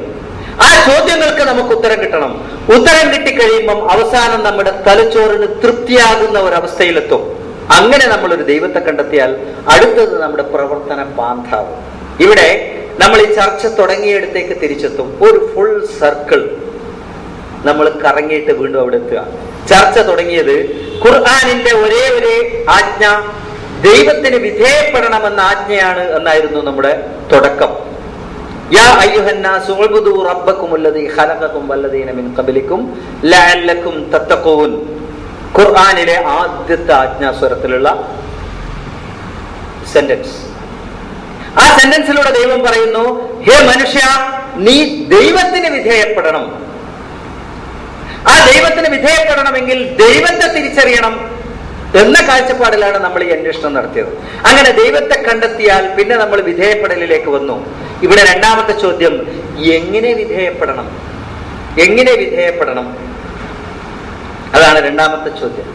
എങ്ങനെയാണ് ദൈവത്തെ വിധേയപ്പെടുക? ഒന്ന് ചിന്തിച്ചു നോക്കണം. ഇന്ന് നമുക്ക് കുറെ മാർഗങ്ങളുണ്ട്. കാരണം ആദ്യം വിധേയത്വം എന്നതിന്റെ അറബി വാക്കിലേക്ക് പോവാം. എന്താ? ഇബാദത്ത്. ഇബാദത്ത് എന്ന് വെച്ചാൽ എന്താ? നമസ്കാരം, നോമ്പ്, ഹജ്ജ്, സക്കാത്ത്, ഇങ്ങനെ ഒരു 4-5 എണ്ണിയാ തീർന്നു. അഥവാ ഒരു ദിവസം 25 മിനിറ്റ്, പരമാവധി 25 മിനിറ്റ് കൊണ്ട് ദൈവത്തിന് ഇബാദത്ത് ചെയ്യാം. ബാക്കി 23 മണിക്കൂറും 35 മിനിറ്റും എനിക്ക് തന്നെ ഇബാദത്ത് ചെയ്യാം. ഞാൻ എന്റെ മനസ്സിന് ഇബാദത്ത് ചെയ്യാം. എന്നാൽ ദൈവം പറയുന്നു, മനുഷ്യ, നിന്നെ എനിക്ക് ഇബാദത്ത് ചെയ്യാൻ വേണ്ടി അല്ലാതെ നിന്നെ ഞാൻ സൃഷ്ടിച്ചിട്ടേ ഇല്ല. എനിക്ക് ഇബാദത്ത് ചെയ്യാൻ വേണ്ടി അല്ലാതെ നീ സൃഷ്ടിക്കപ്പെട്ടിട്ടേ ഇല്ലെങ്കിൽ ഈ 23.5 മണിക്കൂർ എക്സ്ട്രാ എവിടുന്ന് വന്നു? ഈ ചോദ്യത്തിന് ഉത്തരം പറയാൻ ബാധ്യസ്ഥരാണ്. ആ ചോദ്യത്തിന്റെ ഉത്തരത്തിൽ നിന്ന് തന്നെ നമുക്ക് മനസ്സിലാക്കാം, ഇതല്ല ഇബാദത്ത്. ഇബാദത്ത് എന്ന് വെച്ചാൽ ഊണിലും ഉറക്കിലും എല്ലാ അവസരത്തിലും മനസ്സ് ദൈവത്തിന് വിധേയപ്പെട്ടിരിക്കണം. മനസ്സിന് നമ്മുടെ മനസ്സിന്റെ ചിന്തകൾക്ക്, നമ്മുടെ മനസ്സിന്റെ മാത്രമായ കാഴ്ചപ്പാടുകൾക്ക് വിധേയപ്പെടുകയല്ല വേണ്ടത്. ഈ മനസ്സിനെ തന്നെ ദൈവത്തിന് വിധേയപ്പെടുത്തണം. അതാണ് ഇബാദത്ത്. എങ്കിൽ ആ വിധേയപ്പെടലിന് നമുക്കൊരു മാർഗദർശനം വേണ്ടേ? എങ്ങനെയാ ദൈവത്തിന് വിധേയപ്പെടുക? അതാണ് ചിന്ത. അതിലേക്കാണ് നമ്മുടെ ചിന്ത പോകേണ്ടത്. എങ്ങനെയാ? ഒരു നിമിഷം ഒന്ന് ആലോചിച്ച് നോക്കുക. കുറെ മാർഗങ്ങളുണ്ട് നമ്മുടെ മുമ്പിൽ. ഇപ്പം കുറെ മാർഗങ്ങളുണ്ട്. എന്തൊക്കെയാ? ഖുർആൻ ഉണ്ട്, ഹദീസ് ഉണ്ട്, ഇജ്മാ ഉണ്ട്, ഖിയാസ് ഉണ്ട്. ഈ 4 അംഗീകൃതം എന്ന് പറയുമെങ്കിലും ഈ 4 വലുത് വേറൊന്നുണ്ട്. എന്താ അത്? ഫത്വ. ഈ 4 വലുതാണ് ഇപ്പൊ യഥാർത്ഥത്തിൽ ഫത്വ. ഒരു പണ്ഡിതൻ കൊടുത്ത ഫത്വക്കെതിരെ ഖുർആനോ ഹദീസോ പോലും നിലനിൽക്കൂല. ഇപ്പൊ ഹദീസിന്റെ വക്താക്കൾക്കിടയിൽ പോലും, അല്ലേ? ആ അവസ്ഥയിൽ ഇതിലേത് സ്വീകരിക്കപ്പെടണം, ഇതിലെങ്ങോട്ട് പോകണം എന്നതാണ് പ്രധാനപ്പെട്ട രണ്ടാമത്തെ ചർച്ച. ആ ദൈവത്തിന് എങ്ങനെ വിധേയപ്പെടണം? ഇവിടെ ഞാനൊന്ന് പറഞ്ഞോട്ടെ. ദൈവം അപ്പപ്പോ വന്നിട്ട് ആൾക്കാരോട് കാര്യം പറഞ്ഞു കൊടുക്കുന്ന ശൈലി ദൈവത്തിനില്ല എന്ന് നമുക്കറിയാം. അതെല്ലാവർക്കും അറിയുന്ന കാര്യമാണ്, അല്ലേ? ദൈവം ഇടക്കടെ വന്നിട്ട് കാര്യങ്ങൾ ഒരാളോട് പറഞ്ഞു കൊടുക്കാറില്ല. അപ്പൊ പിന്നെ ദൈവത്തിൽ നിന്ന് കാര്യങ്ങൾ ഉൾക്കൊണ്ടുകൊണ്ട് നമ്മൾ ജീവിക്കണമെങ്കിൽ എന്ത് ചെയ്യണം? ഇതൊന്നും പുതിയ ചോദ്യമൊന്നുമല്ല ഞാൻ പറയുന്നത്, എനിക്കറിയാം. പുതിയ ചോദ്യങ്ങളൊന്നുമല്ല, എല്ലാവർക്കും അറിയുന്ന ചോദ്യങ്ങൾ തന്നെ. ഈ ചോദ്യങ്ങൾക്ക് ഉത്തരവും പറയപ്പെട്ടിട്ടുണ്ട്. എന്താണ്? ഖുർആനാണ് ആശ്രയിക്കപ്പെടേണ്ടത്. പക്ഷെ ഖുർആൻ നിങ്ങൾക്ക് മനസ്സിലാവൂല. അപ്പൊ എന്ത് ചെയ്യണം? മനസ്സിലായ ആരോ പറഞ്ഞു തന്നിട്ടുണ്ട്. അതാരാ? മുഹമ്മദ് നബി. നബി പറഞ്ഞത് നമുക്ക് മനസ്സിലാവോ? ഇല്ല. അപ്പൊ അത് പറഞ്ഞു തരാൻ വേറെ കുറെ ആൾ വന്നിട്ടുണ്ട്, അല്ലേ? ഖുർആനിനൊരു വ്യാഖ്യാനം, വ്യാഖ്യാനത്തിന് വ്യാഖ്യാനം. ഖുർആനിന്റെ വ്യാഖ്യാനം ഹദീസ്, ഹദീസിന് വേറൊരു വ്യാഖ്യാനം. അപ്പൊ ചോദിക്കും, അതിനെ എതിർക്കുന്നവർ ചോദിക്കും, ഖുർആനിലെ എല്ലാ ആയത്തുകൾക്കും വ്യാഖ്യാനം ഉണ്ടോ? ഇല്ല, കുറച്ചെണ്ണത്തിനേ ഉള്ളൂ, എന്നാലും മതി, അത്ര മതി. ഇവിടെ ഞാൻ നേരത്തെ പറഞ്ഞ സ്വതന്ത്ര ചിന്തയെ പണയപ്പെടുത്താത്ത വിധം ആ ചിന്തയിലേക്ക് നമുക്ക് പോകുമ്പം മനസ്സിലാകുന്ന ചില കാര്യങ്ങളുണ്ട്. നമ്മള് പല ജുമകളിലും എന്നല്ല, എല്ലാ ജുമയിലും ഒഴിവാക്കപ്പെടാതെ ഓതുന്ന ഒരായത്താണ് ഉത്ലു മാ ഊഹിയ ഇലൈക മിനൽ കിതാബി വഅഖിമിസ് സ്വലാത്ത് ഇന്ന സ്വലാത്ത തൻഹാ അനിൽ ഫഹ്ശാഇ വൽ മുൻകർ വലദിക്റുല്ലാഹി അക്ബർ വല്ലാഹു യഅലമു മാ തസ്നഊൻ. ഇത് കേൾക്കുമ്പോൾ നമുക്കറിയാം നിസ്കരിക്കാനായി, എണീച്ചിട്ട് നിസ്കരിക്കാനായി. ഇത് മാത്രമാണ് നമുക്കറിയുന്നത്. ഇതിനപ്പുറത്തേക്ക് സത്യത്തിൽ ഈ പദം ഖുർആനിലുള്ളതാണോ എന്ന് പോലും പലരും ചിന്തിച്ചിട്ടില്ല, ഞാനടക്കം. എനിക്ക് ആദ്യമൊന്നും മനസ്സിലായിട്ടില്ല കേട്ടോ, ഇത് ഖുർആനിലുള്ളതാണോ വേറെന്തെങ്കിലും ആരെങ്കിലും പറഞ്ഞതാണോ ഹദീസാണോ, എനിക്കൊന്നും മനസ്സിലായിട്ടില്ല. കുത്തുലുമാ അത് കാരണം ഇതിങ്ങനെ മന്ത്രിക്കും പോലെ പറയാ അവസാനം. കുത്തുലുമാ ഊഹിയ ഇലൈക മിനൽ കിതാബി വഅഖിമിസ് സ്വലാത്ത് ഇന്ന സ്വലാത്ത്. അതിനൊരു ടോൺ തന്നെ ഉണ്ട് പ്രത്യേകം. ഒന്ന് ആ പദത്തെ ഒന്ന് നമ്മൾ ആശ്രയിച്ച് നോക്കണം, അതിന്റെ പശ്ചാത്തലം ഒന്ന് നോക്കണം. ആദ്യം അല്ലാഹ് അൻകബൂത്ത് ആ പദങ്ങൾ പറഞ്ഞുകൊണ്ട് അള്ളാഹുവിന് തുല്യമായ അവസ്ഥയിലേക്ക് ആശ്രയിക്കപ്പെടുന്ന എന്തിനേയും നിങ്ങൾ കൊണ്ടുവന്നിട്ടുണ്ടെങ്കിൽ നിങ്ങളുടെ അവസ്ഥ തികച്ചും ദുർബലമായി പോകും എന്ന് തെളിയിച്ചു എന്ന് പറഞ്ഞു. അതിനുശേഷം പറയുകയാണ് ഉത്ലു മാ ഊഹിയ ഇലൈക, നിങ്ങൾക്ക് നാം ഇറക്കി തന്നതിൽ നിന്ന് നിങ്ങൾ പഠിക്കണം, പാരായണം ചെയ്യണം, ഓതിക്കൊടുക്കണം. ഉത്ലു എന്ന് പറഞ്ഞതിന് സാങ്കേതികമായ അർത്ഥങ്ങൾ സാധാരണ പറയുക പാരായണം ചെയ്യുക. ഖറഅ എന്ന് വെച്ചാൽ വായിക്കുക, ഇങ്ങനെയൊക്കെ പറയപ്പെടാറുണ്ട്. എന്താ ഈ പാരായണം ചെയ്യുകയും വായിക്കുകയും തമ്മിലുള്ള വ്യത്യാസം? എന്താ വ്യത്യാസം പറയാൻ ഓർക്കുന്നുണ്ടോ? എന്നാൽ സത്യം പറഞ്ഞാൽ അങ്ങനെയൊന്നുമില്ല, ഇത് രണ്ടും ഒന്നാ. നമ്മൾ ഉണ്ടാക്കിയതാണ് അങ്ങനെ വ്യത്യസ്തമായിട്ട്. പാരായണം ചെയ്യുക തന്നെയാണ് വായിക്കലും, വായിക്കൽ തന്നെയാണ് പാരായണം ചെയ്യലും. ഇത് രണ്ടും നയിക്കുന്നത് എന്തിനേക്കാണ്? ഖുർആൻ പാരായണം എന്ന് പറയട്ടെ, വായന എന്ന് പറയട്ടെ, എന്തിനാ ഇത് ചെയ്യുന്നത്? വെറുതെയാണോ? വെറുതെ അല്ല, മനസ്സിലാക്കാൻ വേണ്ടിയാണ്. അഥവാ പറയപ്പെട്ടിരിക്കുന്ന എല്ലാ വായനയും എല്ലാ പാരായണവും പഠനോപാധിയാണ്, പഠിക്കാനുള്ള മാർഗമാണ്. ഖുർആൻ പഠിക്കാൻ വേണ്ടിയാണ് പാരായണം ചെയ്യേണ്ടത്. അള്ളാഹു പറയുന്നു ഉത്ലു മാ ഊഹിയ ഇലൈക മിനൽ കിതാബ്, വ്യക്തമായി പറഞ്ഞു. കിതാബ് ഗ്രന്ഥത്തിൽ നിങ്ങൾക്ക് നാം നൽകിയിരിക്കുന്നതിന് നിങ്ങൾ എന്ത് ചെയ്യണം? പാരായണം ചെയ്യണം, വായിക്കണം. എന്നിട്ട് എന്ത് ചെയ്യണം? വഅഖിമിസ് സ്വലാത്ത്, എന്നിട്ട് അതിനെ നിങ്ങൾ ഫോളോ ചെയ്യണം, അതിനെ നിങ്ങൾ ഫോളോ ചെയ്യണം. നോക്കണം, ഈ പന്താവ് എവിടെയും ഒരു തടസ്സങ്ങളോ ഒരു ലിങ്ക് പോലും കട്ട് ചെയ്തു പോകാത്ത വിധമാണ് ദൈവം ഇത് നമുക്ക് പറഞ്ഞു തന്നിരിക്കുന്നതെന്ന് മനസ്സിലാക്കണം. ദൈവത്തെ തിരിച്ചറിഞ്ഞു കഴിഞ്ഞാൽ ഭൂമിയിൽ ലിയബ്ലുവക്കും അയ്യുക്കും അഹ്സനു അമല, അള്ളാഹു നിങ്ങളെ ഈ ഭൂമിയിൽ ഉണ്ടാക്കിയിരിക്കുന്നതിന്റെ നന്നായി പ്രവർത്തിക്കുന്നത് ആരാണെന്ന് അറിയാൻ വേണ്ടിയാ. നന്നായി പ്രവർത്തിക്കാൻ ഒരു മാർഗം ദൈവം പറഞ്ഞു തരണം. ആ മാർഗം എങ്ങനെ കിട്ടും? ദൈവം പറയുന്നു ഉത്ലു മാ ഊഹിയ ഇലൈക മിനൽ കിതാബ്, നിങ്ങൾക്ക് നാം നൽകിയിരിക്കുന്ന ഗ്രന്ഥം പാരായണം ചെയ്യണം, ആ പുസ്തകം വായിക്കണം.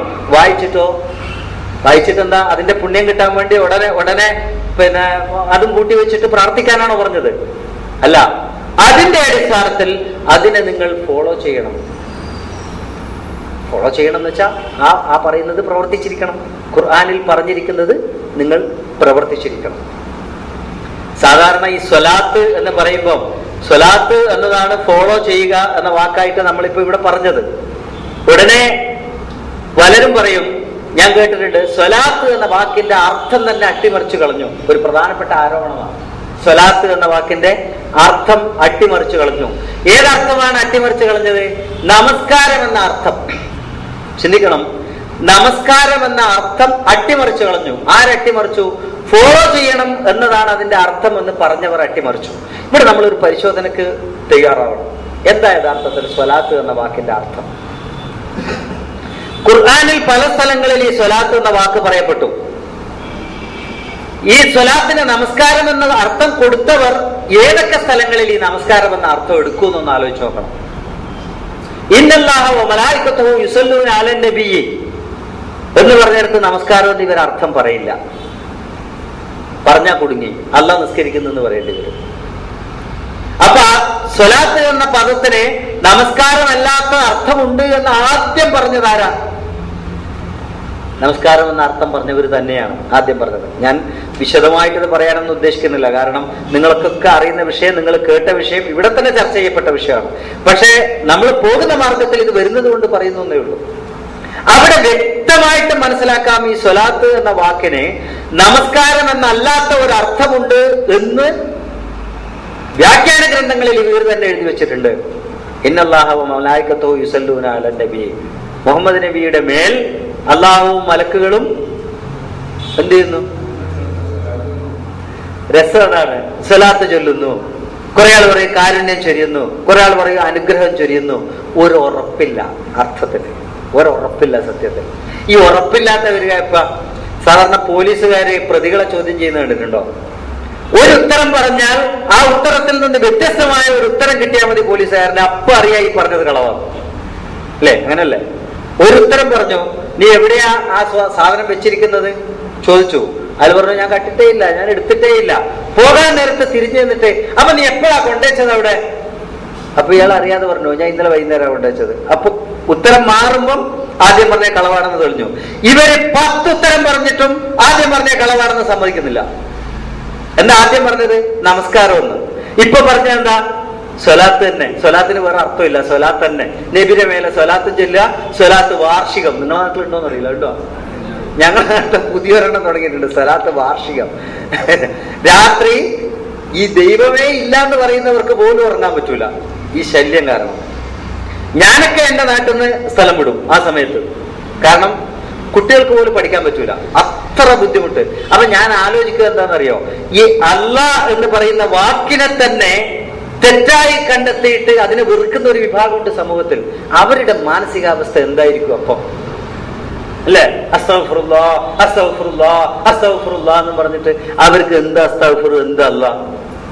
അവരുടെ ഉറക്കം കെടുത്തി പാതിരാവരെ, അല്ലേ? ആ കൂട്ടർക്ക് സ്വലാത്ത്, ഇപ്പം സ്വലാത്തിന്റെ പേരിൽ പുതിയ ഭക്ഷണം ഉണ്ടാക്കാനുള്ള ഒരു സ്വലാത്ത് വാർഷികം. അപ്പോഴും സ്വലാത്തിന്റെ അർത്ഥം പറഞ്ഞില്ല. ഇവിടെ സ്വലാത്ത് എന്ന പദത്തിന് ഡിക്ഷണറികൾ പറയുന്ന അർത്ഥം പറയുന്നവരാണോ ശരി പറയുന്നത്, അല്ല ഇല്ലാത്ത 10 തരം അർത്ഥം പറയുന്നവരാണോ? ഇനി അടിസ്ഥാനപരമായിട്ട് ഇതിന് പറഞ്ഞിരിക്കുന്ന ആദ്യത്തെ അർത്ഥത്തിലേക്ക് നമുക്ക് പോവാം. നമസ്കാരം എന്ന അർത്ഥം പറയാം. നമസ്കാരം എന്നത് ഒരു മലയാളത്തിൽ ഉപയോഗിക്കപ്പെടുന്ന ഒരു പദമാണ്. എന്താ ആ നമസ്കാരം എന്ന വാക്കിന്റെ അർത്ഥം? ചിന്തിച്ചു നോക്കണം നിങ്ങള്. നമസ്കാരം എന്ന വാക്കിന്റെ അർത്ഥം ഈ മുട്ടുകുത്തലും നെറ്റി നിലത്ത് മുട്ടിക്കലും ആണോ? അല്ല. ഒരു ഇന്ത്യക്കാരൻ മറ്റൊരുത്തനെ കണ്ടുമുട്ടിയാൽ പറയുന്ന അഭിവാദ്യം ചെയ്യാൻ വേണ്ടി ഉപയോഗിക്കുന്ന ഒരു പദമാണ് നമസ്കാരം. സ്വലാത്ത് എന്ന വാക്കിനെ ഒരു അനുഷ്ഠാനമാക്കി മാറ്റാൻ വേണ്ടി ഏതെല്ലാം തലത്തിൽ അട്ടിമറികൾ നടന്നു എന്ന് ആലോചിക്കണം. ആദ്യം നമസ്കാരം എന്ന വാക്കാണ് സ്വലാത്ത് എന്ന വാക്കിന്റെ മലയാള പദം എന്ന് പറഞ്ഞു, അത് ഒരു അട്ടിമറി. രണ്ടാമത് നമസ്കാരം എന്ന വാക്കിന് വേറൊരു അർത്ഥം കൊടുത്തു. ഒന്ന് ചിന്തിച്ചു നോക്കണം. നമസ്കാരം എന്ന വാക്ക് ഇന്ന് മുസ്ലിങ്ങൾ അനുഷ്ഠിക്കുന്ന ഈ കർമ്മം ഉണ്ടായതിനു ശേഷം ഉണ്ടായ വാക്കാണോ, അതിന് മുമ്പേ ഉള്ള വാക്കാണോ? അതിന് മുമ്പേ ഉള്ള വാക്കാ. അതിന് മുമ്പേ ഉള്ള വാക്കിന്റെ അർത്ഥം ഈ അനുഷ്ഠാനം എന്നല്ല അതിന്റെ അർത്ഥം. മുമ്പേ അതിന് വേറൊരു അർത്ഥമുണ്ട്. ആ അർത്ഥത്തിൽ നിന്ന് ഈ അർത്ഥത്തിലേക്ക് കൊണ്ടുവന്നത് അട്ടിമറിയാണോ അല്ലയോ? ആ അർത്ഥത്തിൽ നിന്ന് നമസ്കാരം എന്ന പദത്തിന്റെ അർത്ഥം ആദ്യം അട്ടിമറിച്ചു. എന്നിട്ട് ഈ നമസ്കാരം എന്ന പദമാണ് സ്വലാത്തിന് സൂട്ടായ അർത്ഥമെന്ന് പറയുന്നത് വേറൊരു അട്ടിമറി. മൂന്നാമത്തെ പ്രധാന അട്ടിമറി എന്താ അറിയോ? സ്വലാത്ത് എന്ന പദം കൊണ്ട് ദൈവം ഉദ്ദേശിച്ചതിനെ ഇല്ലാതാക്കി. ദൈവം എന്താ ഉദ്ദേശിച്ചത്? ദൈവം പറഞ്ഞു, ഒരു മത്സരത്തിൽ പങ്കെടുക്കുന്നവൻ ഒന്നാമന്റെ തൊട്ട് പുറകെ പുറകെ രണ്ടാമനായി എത്തുന്നത് പോലെ നിങ്ങൾ ഖുർആനിന്റെ പുറകെ എത്തണം. ഒന്നാമതെത്തുന്നവനെ അറബിയിലെ മുജല്ലി എന്നാ പറയാ, രണ്ടാമതെത്തുന്നവനെ എന്താ പറയാ, മുസല്ലി എന്നാ പറയാ. മുസല്ലി രണ്ടാമതെത്തുന്നവനെ പറയാ. ഈ മുജല്ലിയുടെ പുറകെ മുസല്ലി ഓടിയെത്തും, അവന്റെ കൂടെ എത്താൻ വേണ്ടി ഓടൂലേ, കൂടെ എത്താൻ വേണ്ടി. അതുപോലെ ഖുർആനിന്റെ പുറകെ ഖുർആനിന്റെ കൂടെ എത്താൻ ഓടണം. ആ ഓട്ടമാണ് സ്വലാത്ത്, ആ ഓട്ടമാണ് സ്വലാത്ത്. അതുകൊണ്ടാണ് അല്ലാഹു പറഞ്ഞത് ഉത്ലു മാ ഊഹിയ ഇലൈക മിനൽ കിതാബ് വഅഖിമിസ് സ്വലാത്ത്. ആ ഓട്ടം നിലനിർത്തണം, ആ ഓട്ടം നിലനിർത്തിക്കൊണ്ടിരിക്കണം. വേണോ വേണ്ടയോ ചിന്തിച്ചു നോക്കണം. ഒരു മടിയും വേണ്ട ആരോടും ഈ വിഷയം സംസാരിക്കാൻ വേണ്ടി. കാരണം അറബിയിലെ ആധികാരികമായ ഡിക്ഷണറികൾ പറയുന്ന അർത്ഥമാണ് ഈ അർത്ഥം. ഈ അർത്ഥത്തിന്റെ അർത്ഥം ഉപയോഗിച്ചുകൊണ്ട് അല്ലാഹു പറയുന്നത് നിങ്ങൾ മുസല്ലിയായിരിക്കണം, മുസല്ലിയായിരിക്കണം. ഇത്തഖദു മിൻ മഖാമി ഇബ്രാഹിമ മുസല്ല. ഇബ്രാഹിം നിന്ന സ്ഥലത്ത് ഒരു മുസല്ല വിരിച്ചിട്ട് നിസ്കരിച്ചു. ഇബ്രാഹിം ഈ ഭൂമിയിൽ എവിടേക്ക് നിന്നിട്ടുണ്ട്? ഒരിടത്താണോ നിന്നത്? ഈ ഭൂമിയിൽ എവിടേക്ക് ഇനി ഇബ്രാഹിം നിന്നു എന്ന് ഇന്നിവര് പറയുന്ന സ്ഥലത്ത് ഇബ്രാഹിം നിന്നോ എന്നത് സംശയം. കാരണം എന്താ? അല്ലാഹു പറയുന്ന ആ നാട്ടിൽ ഇബ്രാഹിം പോയിട്ടേ ഇല്ല. സൂറത്ത് യാസീനിൽ പറഞ്ഞു മാ ഉൻദിറ ആബാഉഹും, അവരുടെ മുൻഗാമികൾ മുന്നറിയിപ്പ് കൊടുക്കപ്പെട്ടിട്ടില്ല. അപ്പൊ ഇബ്രാഹിം എന്തിനാ അവിടെ പോയത്? ടൂറ് പോയതാ? ഇന്നത്തെ ആൾക്കാർ പോകും പോലെ. ഇബ്രാഹിം അവിടെ പോയിട്ടുണ്ടെങ്കിൽ അള്ളാഹുവിന്റെ ദൗത്യവുമായിട്ടല്ലേ പോകേണ്ടത്. അള്ളാഹുവിന്റെ ദൗത്യം എന്താ? ഈ കാര്യങ്ങൾ പറഞ്ഞു കൊടുക്കലാണ്. അപ്പൊ ഇബ്രാഹിം അവിടെ പോയിട്ട് അങ്ങനെ പറഞ്ഞു കൊടുത്തിട്ടില്ല എന്ന് അള്ളാഹ് പറഞ്ഞു. മാ ഉൻദിറ ആബാഉഹും, അവരുടെ മുൻഗാമികൾ അവർക്ക് മുന്നറിയിപ്പ് നൽകപ്പെട്ടിട്ടില്ല, അവർക്ക് പറഞ്ഞു കൊടുക്കപ്പെട്ടിട്ടില്ല. അപ്പൊ നമുക്ക് ഇബ്രാഹിം എന്ന് പറയുന്നത് അത്യുത്കൃഷ്ടനായ ഒരു മനുഷ്യനായി കാണാമെങ്കിൽ ദൈവത്തിന്റെ ദൗത്യത്തെ ഇബ്രാഹിം അവഗണിക്കില്ല. അതിന്റെ അർത്ഥം ഇബ്രാഹിം ആ നാട്ടിൽ പോയിട്ടില്ല. അപ്പൊ ഇബ്രാഹിം നിന്നിടത്ത് പോയിട്ട് വേണം മുസല്ല ഇരിക്കാൻ. മുസല്ല വിരിച്ചാലത്തെ അവസ്ഥ എന്താ? ഇപ്പൊ ആരെങ്കിലും പൈസ ഇടും, നിസ്കരിക്കലല്ല മുസല്ല വിരിച്ച് ആദ്യം നടക്കുക. ഇന്നത്തെ അവസ്ഥ അതാ. അപ്പൊ മുസല്ല വിരിക്കണമെങ്കിൽ വിരിക്കേണ്ടത് ഇബ്രാഹിം നിന്ന നാട്ടിലാണ്. ഇവിടെ കൊണ്ടുപോയിട്ട് മുസല്ല വിരിച്ചു. അല്ലാഹ് എന്താ പറഞ്ഞത്? സത്യത്തിൽ ഇബ്രാഹിമിന്റെ നിലപാടുകൾ ഉണ്ടല്ലോ, മക്കാം, ആ മക്കാമിനെ പിന്തുടരണം, ആ നിലപാടിനെ പിന്തുടരണം. നിങ്ങള് ഇബ്രാഹിമിന്റെ നിലപാടിനെ പിന്തുടരണം, ഖുർആനിനെ പിന്തുടരണം, ഖുർആനിനെ പിന്തുടരണം. ഇതാണ് അള്ളാഹുവിന്റെ ആഹ്വാനം. നമുക്ക് ഒരു തരത്തിലും ഇതിന് മറ്റൊരർത്ഥം കണ്ടെത്തേണ്ട ആവശ്യമേ വരുന്നില്ല, ഒരു സംശയം ബാക്കിയില്ല. ദൈവത്തെ തിരിച്ചറിയുക, ദൈവത്തിന്റെ വചനങ്ങളെ ഫോളോ ചെയ്യുക, സിമ്പിൾ. ഞാൻ നേരത്തെ പറഞ്ഞതുപോലെ നബി പറഞ്ഞു എന്ന് പറയുന്ന വേറൊരു വചനമുണ്ട്. എന്താ? ഇസ്ലാമിന്റെ പഞ്ചസ്തംഭങ്ങൾ എന്തൊക്കെയാ? നമസ്കാരം, നോമ്പ്, തീർത്ഥാടനം, പിന്നെയോ 2.5% ദാനം, പിന്നെ ഷഹാദത്ത് കലിമ. ഇല്ലേ? ഇത് പ്രമാണമാണോ അല്ലയോ എന്നൊന്നും ഞാൻ പറയുന്നില്ല. പക്ഷെ നബി പറഞ്ഞിരിക്കാം പഞ്ചസ്തംഭങ്ങളാണിത്. ഇസ്ലാമിന്റെയും ഈമാനിന്റെയും പഞ്ചസ്തംഭങ്ങളാണ് ഇത് യഥാർത്ഥത്തിൽ. എന്താ കാരണം? ഈമാൻ എന്ന് പറഞ്ഞാൽ ഭൂമിയിൽ സമാധാനം സ്ഥാപിക്കലാണ്. ഇസ്ലാം എന്ന് വെച്ചാൽ സുരക്ഷിത സ്ഥാപിക്കലാണ്. എന്ത് ചെയ്യണം? ആദ്യം ഒന്നാമത്തെ സ്തംഭം ദൈവത്തെ തിരിച്ചറിയണം, കണ്ടതുപോലെ തിരിച്ചറിയണം. ഇവർ പറയുന്ന 2 പദങ്ങളല്ല, തിരിച്ചറിയൽ. രണ്ടാമത് ആ ദൈവത്തിന്റെ ഗ്രന്ഥങ്ങളെ ഫോളോ ചെയ്യണം, ഗ്രന്ഥത്തെ ഫോളോ ചെയ്യണം. അത് സ്വലാത്ത്, നമസ്കാരമല്ല. അതൊരു സ്തംഭമാണോ അല്ലയോ? ഒരു സ്തംഭമാണോ അല്ലയോ? ആണ്. മൂന്നാമത് മുഹമ്മദ് എന്താ പറഞ്ഞത്? സിയാം ചെയ്യണം. എന്താ സിയാം? നോമ്പല്ല, പട്ടിണി അടക്കലല്ല. നിങ്ങളിലും നിങ്ങളുടെ സമൂഹത്തിലുമുള്ള എല്ലാ വേണ്ടാദിനങ്ങളെയും ദൂരീകരിക്കാൻ വേണ്ടി പ്രയത്നിക്കണം. അതൊക്കെ ഇല്ലാതാക്കണം, സ്റ്റോപ്പ് ചെയ്യണം. അതൊക്കെ എല്ലാ മോശം ഇടപാടുകളും എല്ലാ മോശം സ്വഭാവങ്ങളും അതൊരു സ്തംഭമല്ലേ ഈ പ്രക്രിയയിലെ? പിന്നെ പറഞ്ഞു ഹജ്ജ്. ഈ വ്യവസ്ഥിതിയെ പ്രതിരോധിക്കാൻ വേണ്ടി നിങ്ങൾ പ്രയത്നിക്കണം. തീർത്ഥാടനം പോകാനല്ല, ആണ്, അതും ഇതിന്റെ സ്തംഭമാണ്. പിന്നെ പറഞ്ഞു സംസ്കരണം നടക്കണം, ഭൂമിയിൽ സകാത്ത് നടക്കണം. വേണ്ടേ? നബി പറഞ്ഞത് മലയാളത്തിലല്ല, ഏത് ഭാഷയിലാ? അറബിയിലാണ്. ആ അറബി ഭാഷയുടെ തനതർത്ഥങ്ങൾ എടുത്താൽ ഈ 5ഉം യഥാർത്ഥ ഈമാനിന്റെയും ഇസ്ലാമിന്റെയും സ്തംഭങ്ങൾ തന്നെയാണ്, സംശയമൊന്നുമില്ല. പക്ഷേ ആ 5നും വേറെ അർത്ഥം കൊടുത്തു. ഒന്ന് വർഷത്തിൽ 1 മാസം കൊണ്ട് തീർക്കാം, മറ്റൊന്ന് 3 ദിവസം കൊണ്ട് തീർക്കാം, മറ്റൊന്ന് ദിവസേന 5 മിനിറ്റ് കൊണ്ട് തീർക്കാം, പിന്നൊന്ന് എന്തെങ്കിലും എടുത്ത് കൊടുത്താൽ തീർക്കാം, പിന്നൊന്ന് ജീവിതത്തിൽ ഒരിക്കൽ പറഞ്ഞാൽ തീർക്കാം. ജീവിതകാലം മുഴുവൻ നീണ്ടു നിൽക്കേണ്ടതായ അള്ളാഹുവിന്റെ വ്യവസ്ഥിതിയെ, അള്ളാഹുവിന്റെ ഗ്രന്ഥത്തെ ക്ലോസ് ആയി ഫോളോ ചെയ്യുക എന്നൊരു പ്രക്രിയ ഇല്ലാതാക്കി ഒന്നിലൂടെ. രണ്ടാമത്തത് ഭൂമിയിലെ തിന്മകളെ നിഷ്കാസനം ചെയ്യുക എന്ന വെല്ലുവിളി നിറഞ്ഞ ഒരു പ്രക്രിയ ഇല്ലാതാക്കി. മൂന്നാമത്തത് ദൈവത്തിന്റെ ഈ വ്യവസ്ഥിതിക്ക് വേണ്ടി നിലകൊള്ളുക, അതിനുവേണ്ടി വാദിക്കുക, അതിനെ പ്രതിരോധിക്കുക, അതിനുവേണ്ടി നിലകൊള്ളുക എന്ന നാലാമത്തെ ഒരു കാര്യവും ഇല്ലാതാക്കി, ഹജ്ജ് ഇല്ലാതാക്കിയതിലൂടെ. അഞ്ചാമത്തതായിട്ട് ഇതെല്ലാത്തിലും കൂടെ സ്വയം നേടിയെടുക്കേണ്ട ഒരു സംസ്കരണം, സമൂഹത്തിലുണ്ടാക്കേണ്ട ഒരു സംസ്കരണം ഇതില്ലാതാക്കി.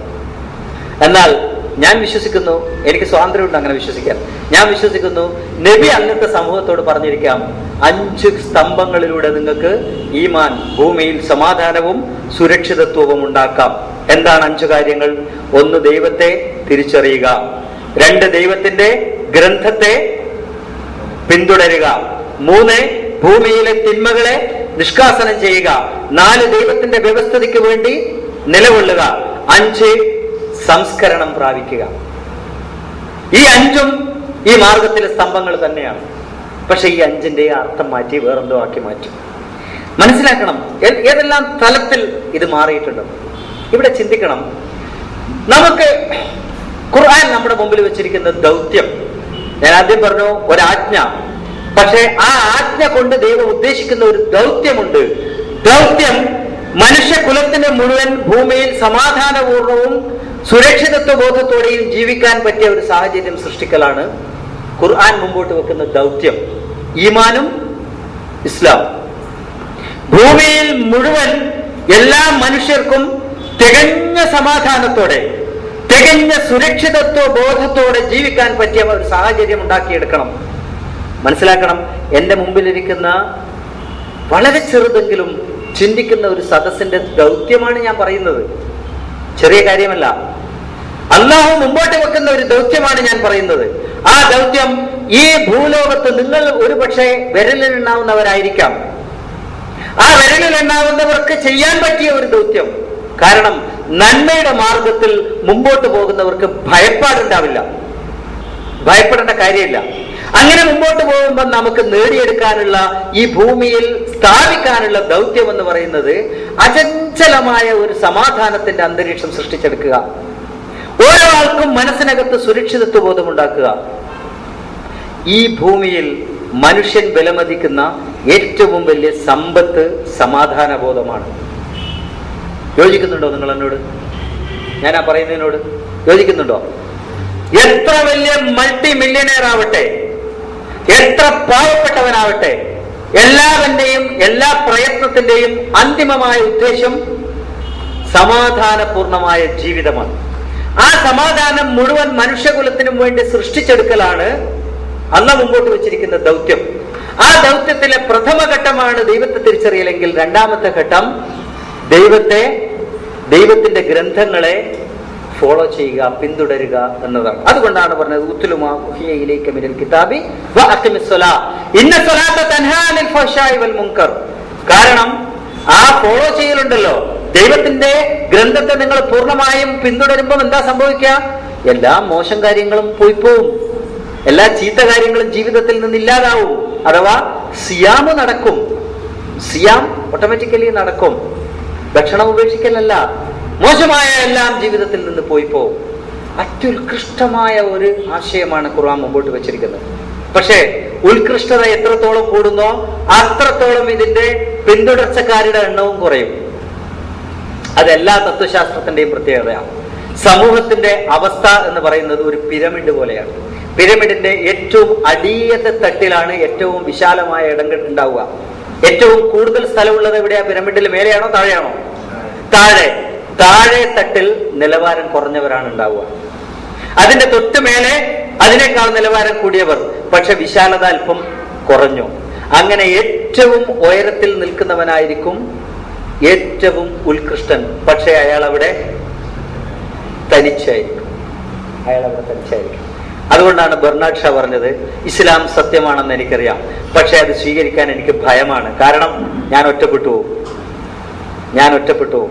ആ പറഞ്ഞതിലൊരു കുത്തുണ്ട് നമ്മുടെ നേരെ. എന്താ? നിങ്ങൾ ആരും യഥാർത്ഥ മുസ്ലിം അല്ല എന്നാണ് പറഞ്ഞതിന്റെ അർത്ഥം. ഞാൻ യഥാർത്ഥ മുസ്ലിമായിട്ട് ഞാൻ ഒറ്റപ്പെട്ടു പോകും. ആ ഉത്കൃഷ്ടത നേടിയെടുക്കുമ്പം കൂടെ ആളുണ്ടോ എന്ന് പരിശോധിച്ചാൽ പരാജയപ്പെട്ടു പോകും. കൂടെ ആളുണ്ടാവില്ല. കാരണം ഇത് ഉത്കൃഷ്ടതയ്ക്ക് വേണ്ടി പോകുന്തോറും ആളുടെ എണ്ണം കുറയും, നിലവാരം കൂടും. മലയാളത്തിലെ പണ്ടത്തെ ഒരു ചൊല്ലിൽ പറഞ്ഞാൽ വണ്ണം കൂടും എണ്ണം കുറയും. ഈ എണ്ണം കുറവിനെ കണ്ടിട്ട് പേടിക്കുന്ന വേറൊരു വലിയ വിഭാഗമുണ്ട് അപ്പുറം. ഇത് സത്യമാണെന്നറിയാം, പക്ഷെ ഇവരൊക്കെ കൂടിയിട്ട് എന്താ കാര്യം? ഇവരാകെ ഇത്ര ആളല്ലേ ഉള്ളൂ. ഇവരുടെ കൂടെ കൂടിയാൽ ആരെങ്കിലും തല്ലിക്കൊല്ലൂ എന്നല്ലാതെ അവസാനം JCB കൊണ്ടുവന്നിട്ട് മാന്തിയാ പോലും കിട്ടൂല. ശാവം. ഇതിനെ പേടിച്ചിട്ട് മാറി നിൽക്കുന്ന വേറൊരു വലിയ വിഭാഗമുണ്ട്. എന്താ? കാഴ്ചപ്പാട് വിശാലമല്ലാത്തത് കൊണ്ടാണ്. ഇവിടെ ആലോചിച്ച് നോക്കണം. ഞാൻ പറയുന്നു, ഖുർആനിനെ ഫോളോ ചെയ്യലാണ് യഥാർത്ഥത്തിൽ നമുക്ക് മുമ്പോട്ട് പോകാനുള്ള മാർഗം. അപ്പൊ ഖുർആൻ എന്താ? ഖുർആനെ നിങ്ങളൊന്ന് ആലോചിച്ച് നോക്കൂ. ഖുർആനിന് നമ്മൾ സാധാരണ പറയാറുണ്ട് എന്താ? സാർവലൗകികം, സാർവകാലികം, സാർവജനീനം. എല്ലാ 4ാം ക്ലാസ്സുകാരനും ഉപയോഗിക്കുന്ന 3 പദങ്ങളാണിത്. സത്യത്തിൽ എന്താ സാർവകാലികം എന്ന് പറഞ്ഞാൽ? എല്ലാ കാലത്തും ഉപയോഗപ്പെടുന്നതായിരിക്കണം ഈ ഖുർആൻ.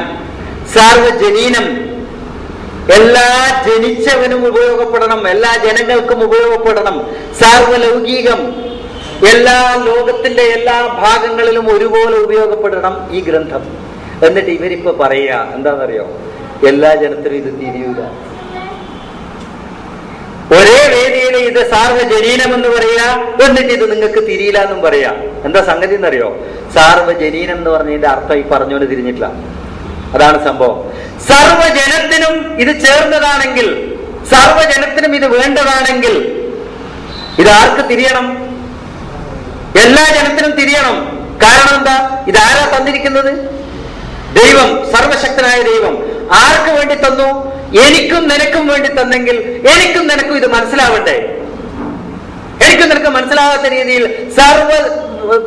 സർവലോകനാഥനെന്നോ എന്ത് സർവേശ്വരനെന്നോ വിളിച്ചാലും എനിക്കും നിനക്കും മനസ്സിലാകാത്തതാണ് ദൈവം തന്നതെങ്കിൽ ഞാൻ അതിനെയും അംഗീകരിക്കില്ല, ദൈവത്തെയും അംഗീകരിക്കില്ല. എനിക്കത് പറയാൻ പേടിയൊന്നുമില്ല. അംഗീകരിക്കണോ? നിങ്ങൾ എന്ത് പറയുന്നു? അതായത് വളരെ ചെറിയ വിഷയമാണിത്, വളരെ ചെറിയ വിഷയമാണ്. പക്ഷെ പറഞ്ഞ് വലുതാക്കുക.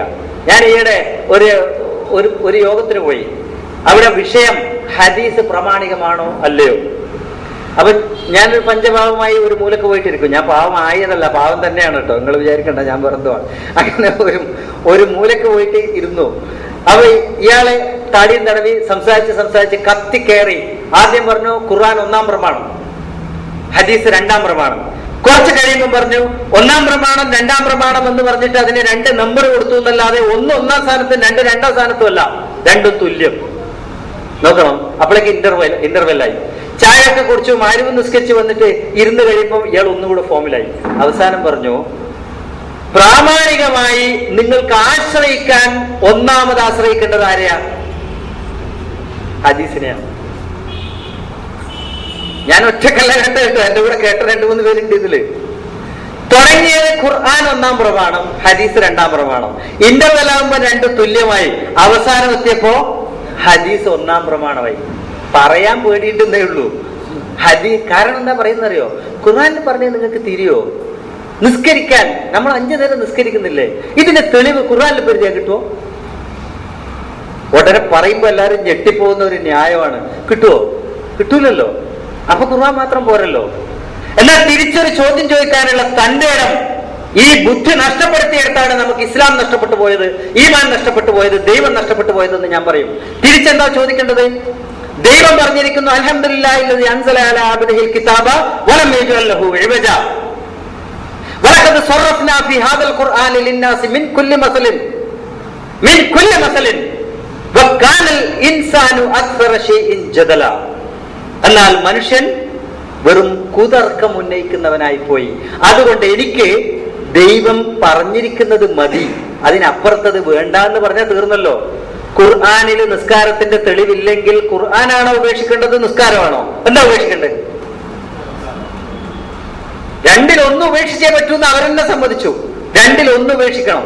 ഇപ്പൊ അവരോട് ചോദിക്കണം, ഖുർആനിൽ നിസ്കാരം ഇല്ലാത്തതുകൊണ്ട് നിങ്ങൾ ഏതാ ഉപേക്ഷിക്കുക, നിസ്കാരമാണോ ഖുർആൻ? നമുക്ക് തന്റെ അടുത്തോടെ പറയാം, ഖുർആൻ ഞങ്ങൾ വിടൂല എന്തായാലും. കാരണം കലാമുല്ലാഹ് അല്ലേ? നിസ്കാരം ആരുടെ കലാമാ? അല്ലാഹു ആലം. ആരുടെ കലാമാണെന്ന് ചോദിച്ചാൽ അല്ലാഹു ആലം എന്ന് ഉത്തരം പറയേണ്ട അവസ്ഥയിലാണുള്ളത് അല്ലേ? അതിനു വേണ്ടി ഖുർആനിനെ ഉപേക്ഷിക്കാൻ കഴിയില്ല എന്നതാണോ തന്റെ ഇടത്തോടെ പറയാൻ പറ്റുക?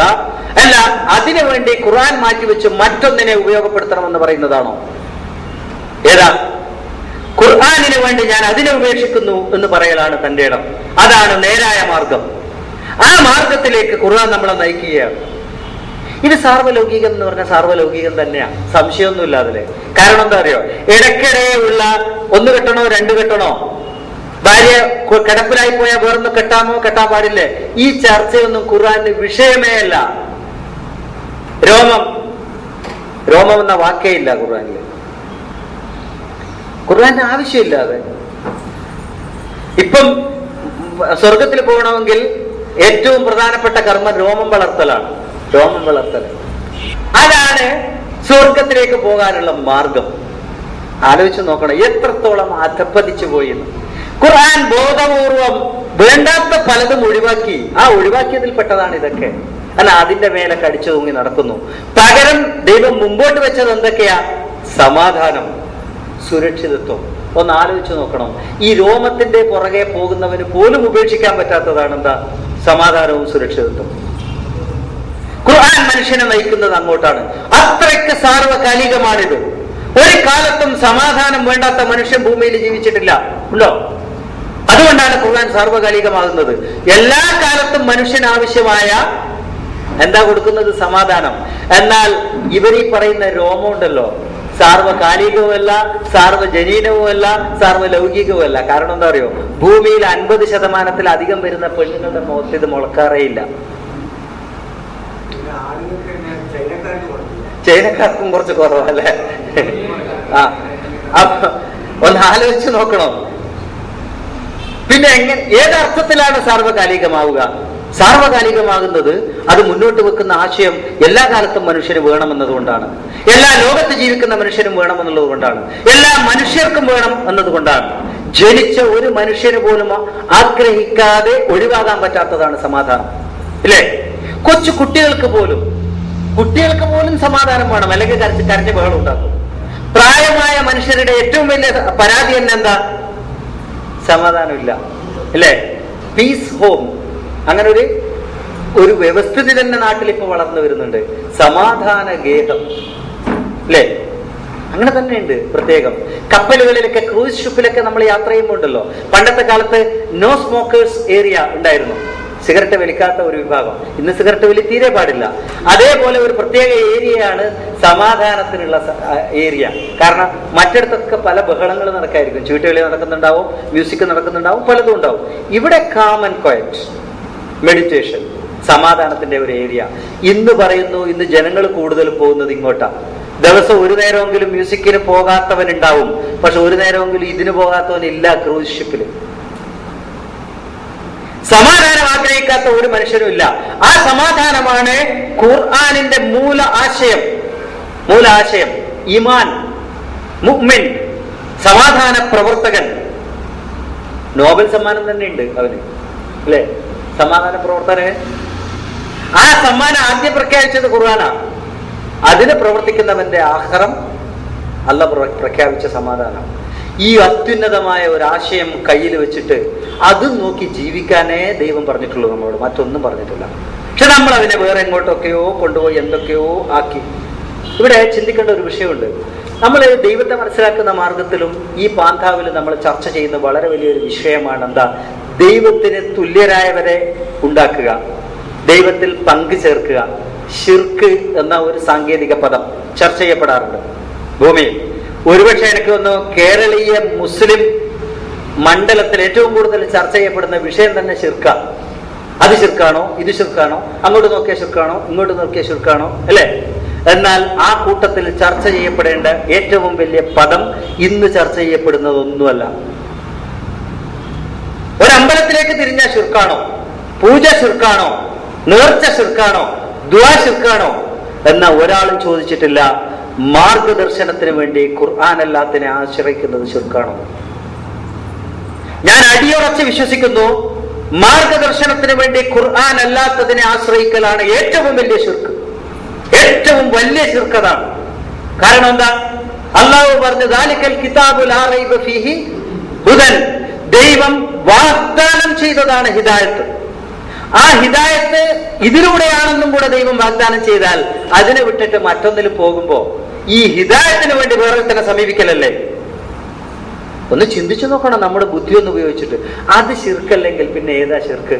ഉടനെ പറയുക ഞങ്ങളെല്ലാം മുശ്രിക്കാക്കിയെന്ന്. ഒരാളെയും മുശ്രിക്കാക്കലല്ല എന്റെ ഉദ്ദേശം. എന്റെ ഉദ്ദേശം യഥാർത്ഥ പാണ്ഡാവ് എന്താണെന്ന് മുമ്പോട്ട് വെക്കലാണ്.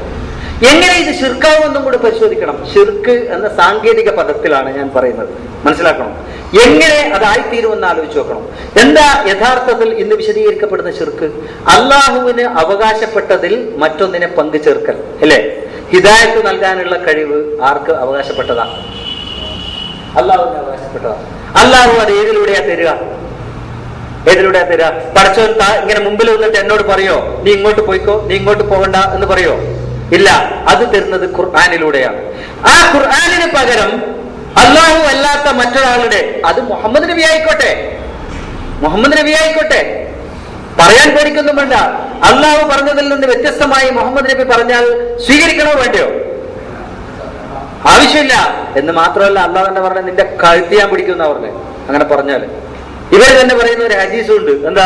നബി വഴിയിലൂടെ നടന്നു പോകുന്ന സമയത്ത് പനയുടെ മുകളിൽ ഒരാൾ കയറി ഇരുന്നിട്ട് പരാഗണം നടത്തുമായിരുന്നു പോലും. അപ്പൊ നബി ചോദിച്ചു, എന്താ ഇത് ചെയ്യുന്നത്? ഇത് ഞാനിങ്ങനെ പരാഗണം നടത്തുകയാണ്, ആർട്ടിഫിഷ്യൽ ഇൻസെമിനേഷൻ.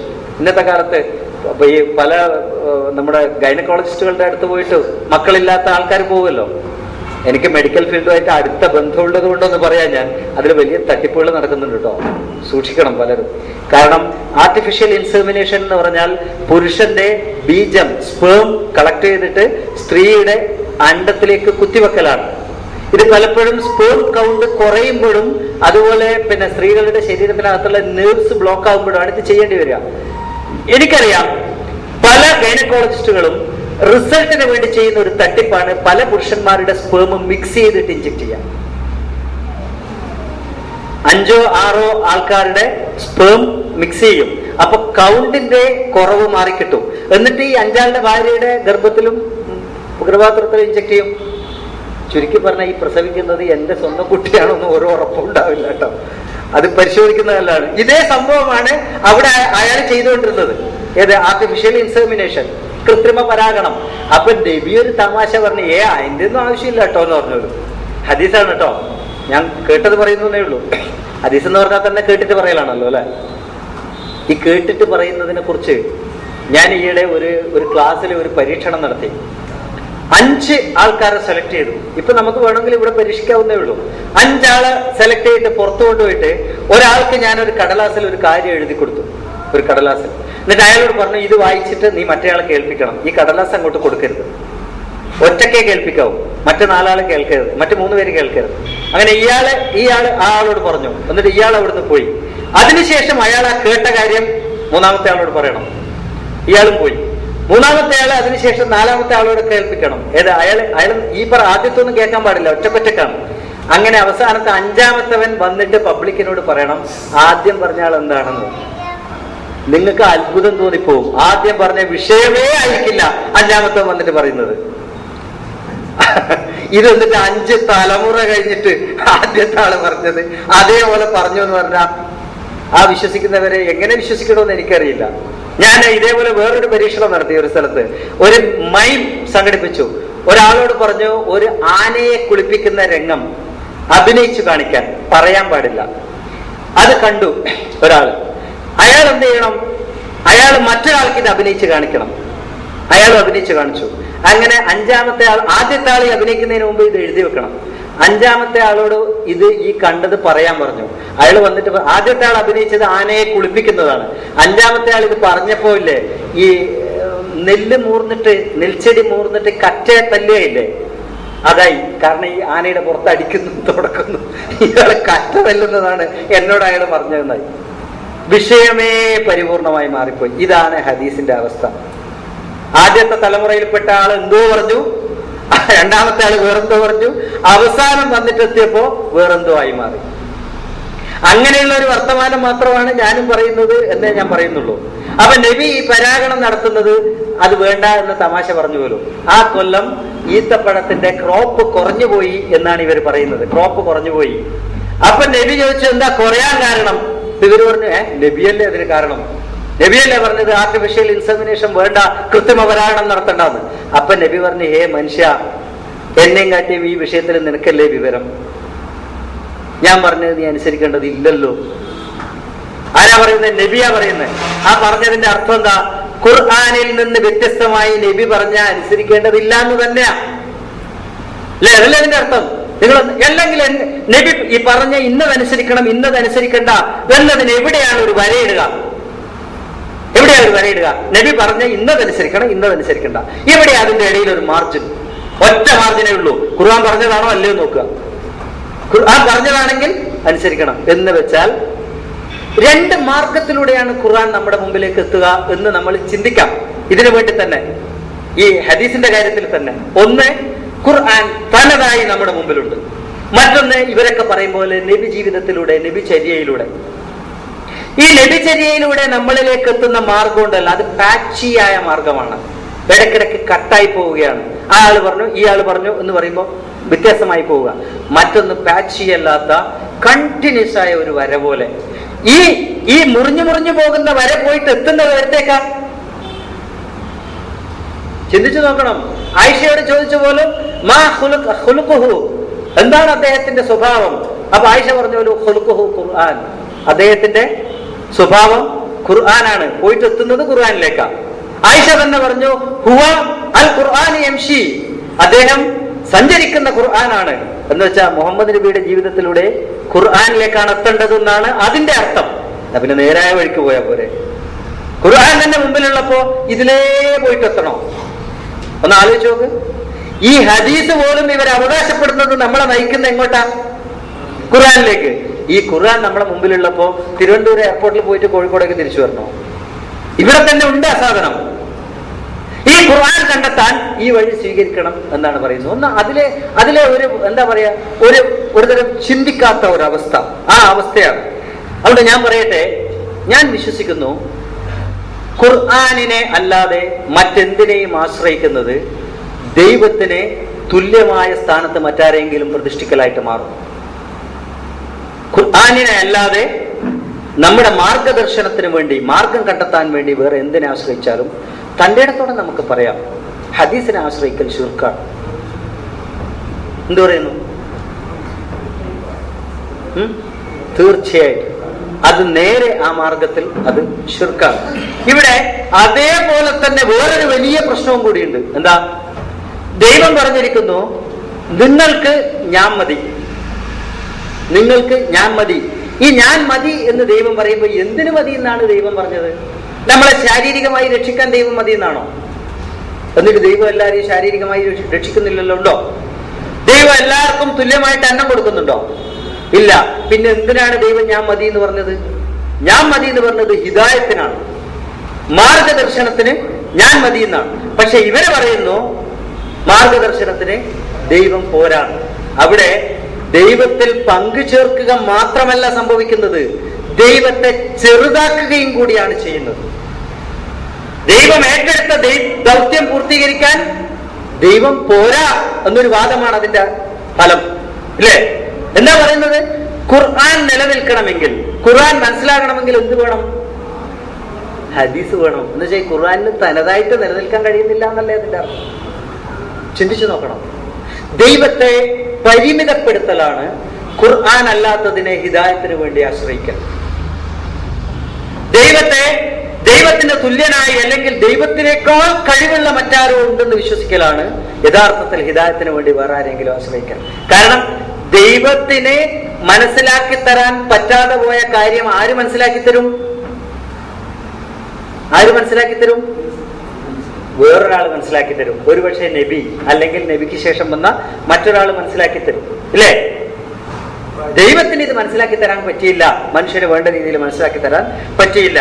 അവിടെ നമ്മള് ദൈവത്തിന്റെ നിയമങ്ങളെ തിരുത്തേണ്ടി വരുന്നു, ദൈവത്തിന്റെ നിയമങ്ങളെ തിരുത്തേണ്ടി വരുന്നു. ഇവർ തന്നെ പറയുന്നു വ്യഭിചാരിയെ 100 അടി അടിക്കാനാണ് ദൈവം പറഞ്ഞിരിക്കുന്നത്. എന്നാലോ ഇസ്ലാമിന്റെ നിയമം അതാണോ? അല്ല. എന്താ കാരണം? ദൈവം പോരാ, ദൈവത്തെക്കാൾ വലിയ വേറൊരു ശക്തി വേണം ഈ നിയമം നമ്മളെ പഠിപ്പിക്കാൻ എന്നല്ലേ അതിന്റെ അർത്ഥം? ദൈവത്തെക്കാൾ വലിയ വേറൊരു ശക്തി. ഇവിടെ ദൈവത്തിനോട് പങ്കു ചേർക്കുന്നതോടൊപ്പം തന്നെ ദൈവത്തെ ഒന്നും കൂടെ ചെറുതാക്കലും കൂടി നടക്കുകയാണ്. തിരുത്തണം, ഇടക്കിടക്ക് ഖുർആനിനകത്തെ പദങ്ങളെ നുസ്ഖ് ചെയ്യണം. അത് ദൈവം ഒരിക്കൽ പറഞ്ഞു, കുറച്ചു നാളെയുമ്പോ പിൻവലിച്ചു. ഉമ്മൻചാണ്ടിയുടെ മന്ത്രിസഭ പോലെ.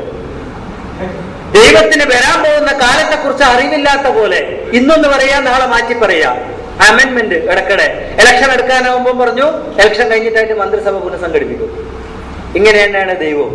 ആ സമയമാകുമ്പോൾ വേറെന്ന് പറയും, മാറ്റി മാറ്റി പറയുക. ഇങ്ങനെയാണോ ദൈവം?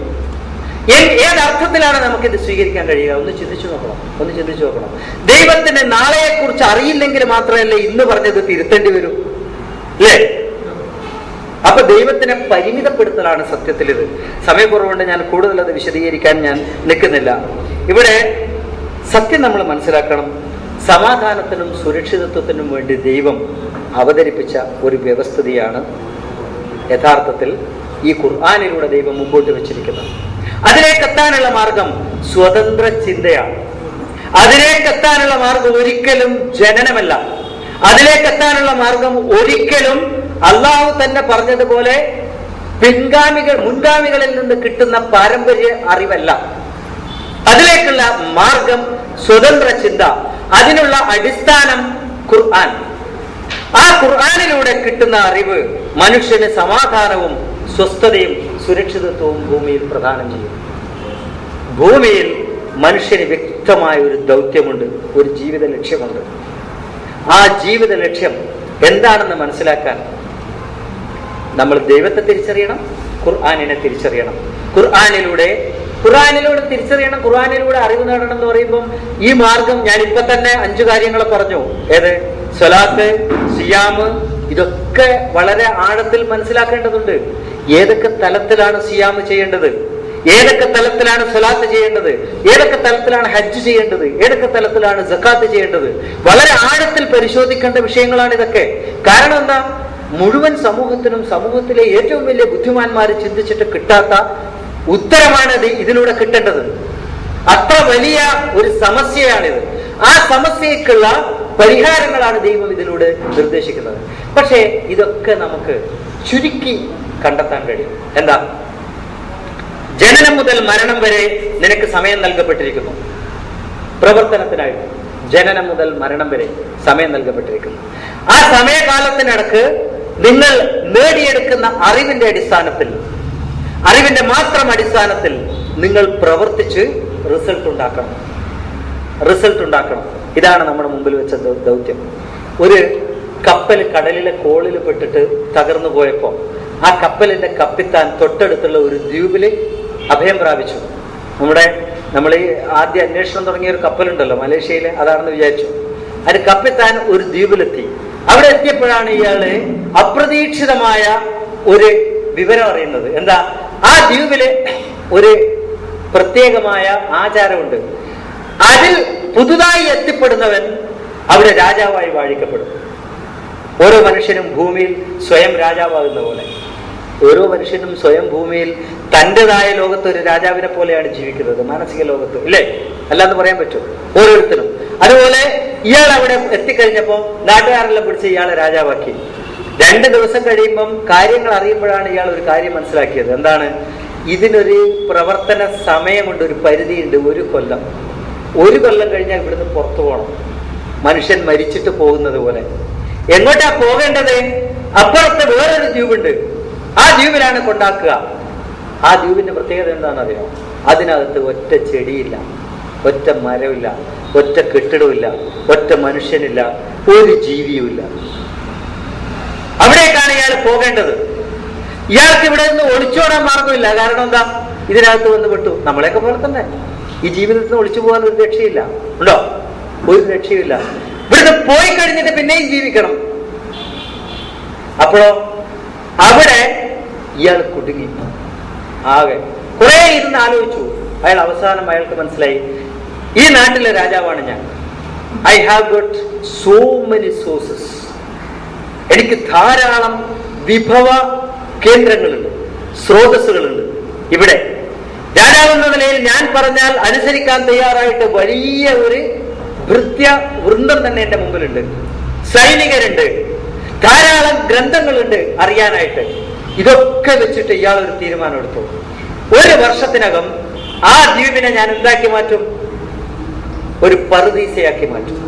ആ ദ്വീപിനെ എന്റെ സോഴ്സസ് ഉപയോഗിച്ചിട്ട്, എന്റെ അധ്വാനം ഉപയോഗിച്ചിട്ട്, എന്റെ അറിവ് ഉപയോഗിച്ചിട്ടും, എന്റെ മാനസികമായ കരുത്തുപയോഗിച്ചിട്ടും, അതിനാവശ്യമായ മാർഗദർശനങ്ങൾ ഞാൻ ഗ്രന്ഥത്തിൽ നിന്ന് കണ്ടെത്തും.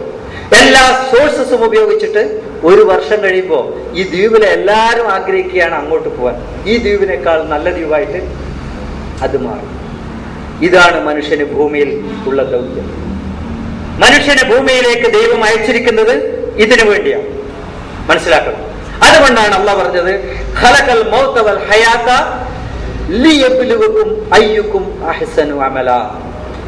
ആരാണ് നന്നായി പ്രവർത്തിക്കുന്നത് എന്നറിയാൻ വേണ്ടി മാത്രമാണ് നിങ്ങൾക്ക് ജീവിതവും മരണവും ദൈവം തന്നിരിക്കുന്നത്.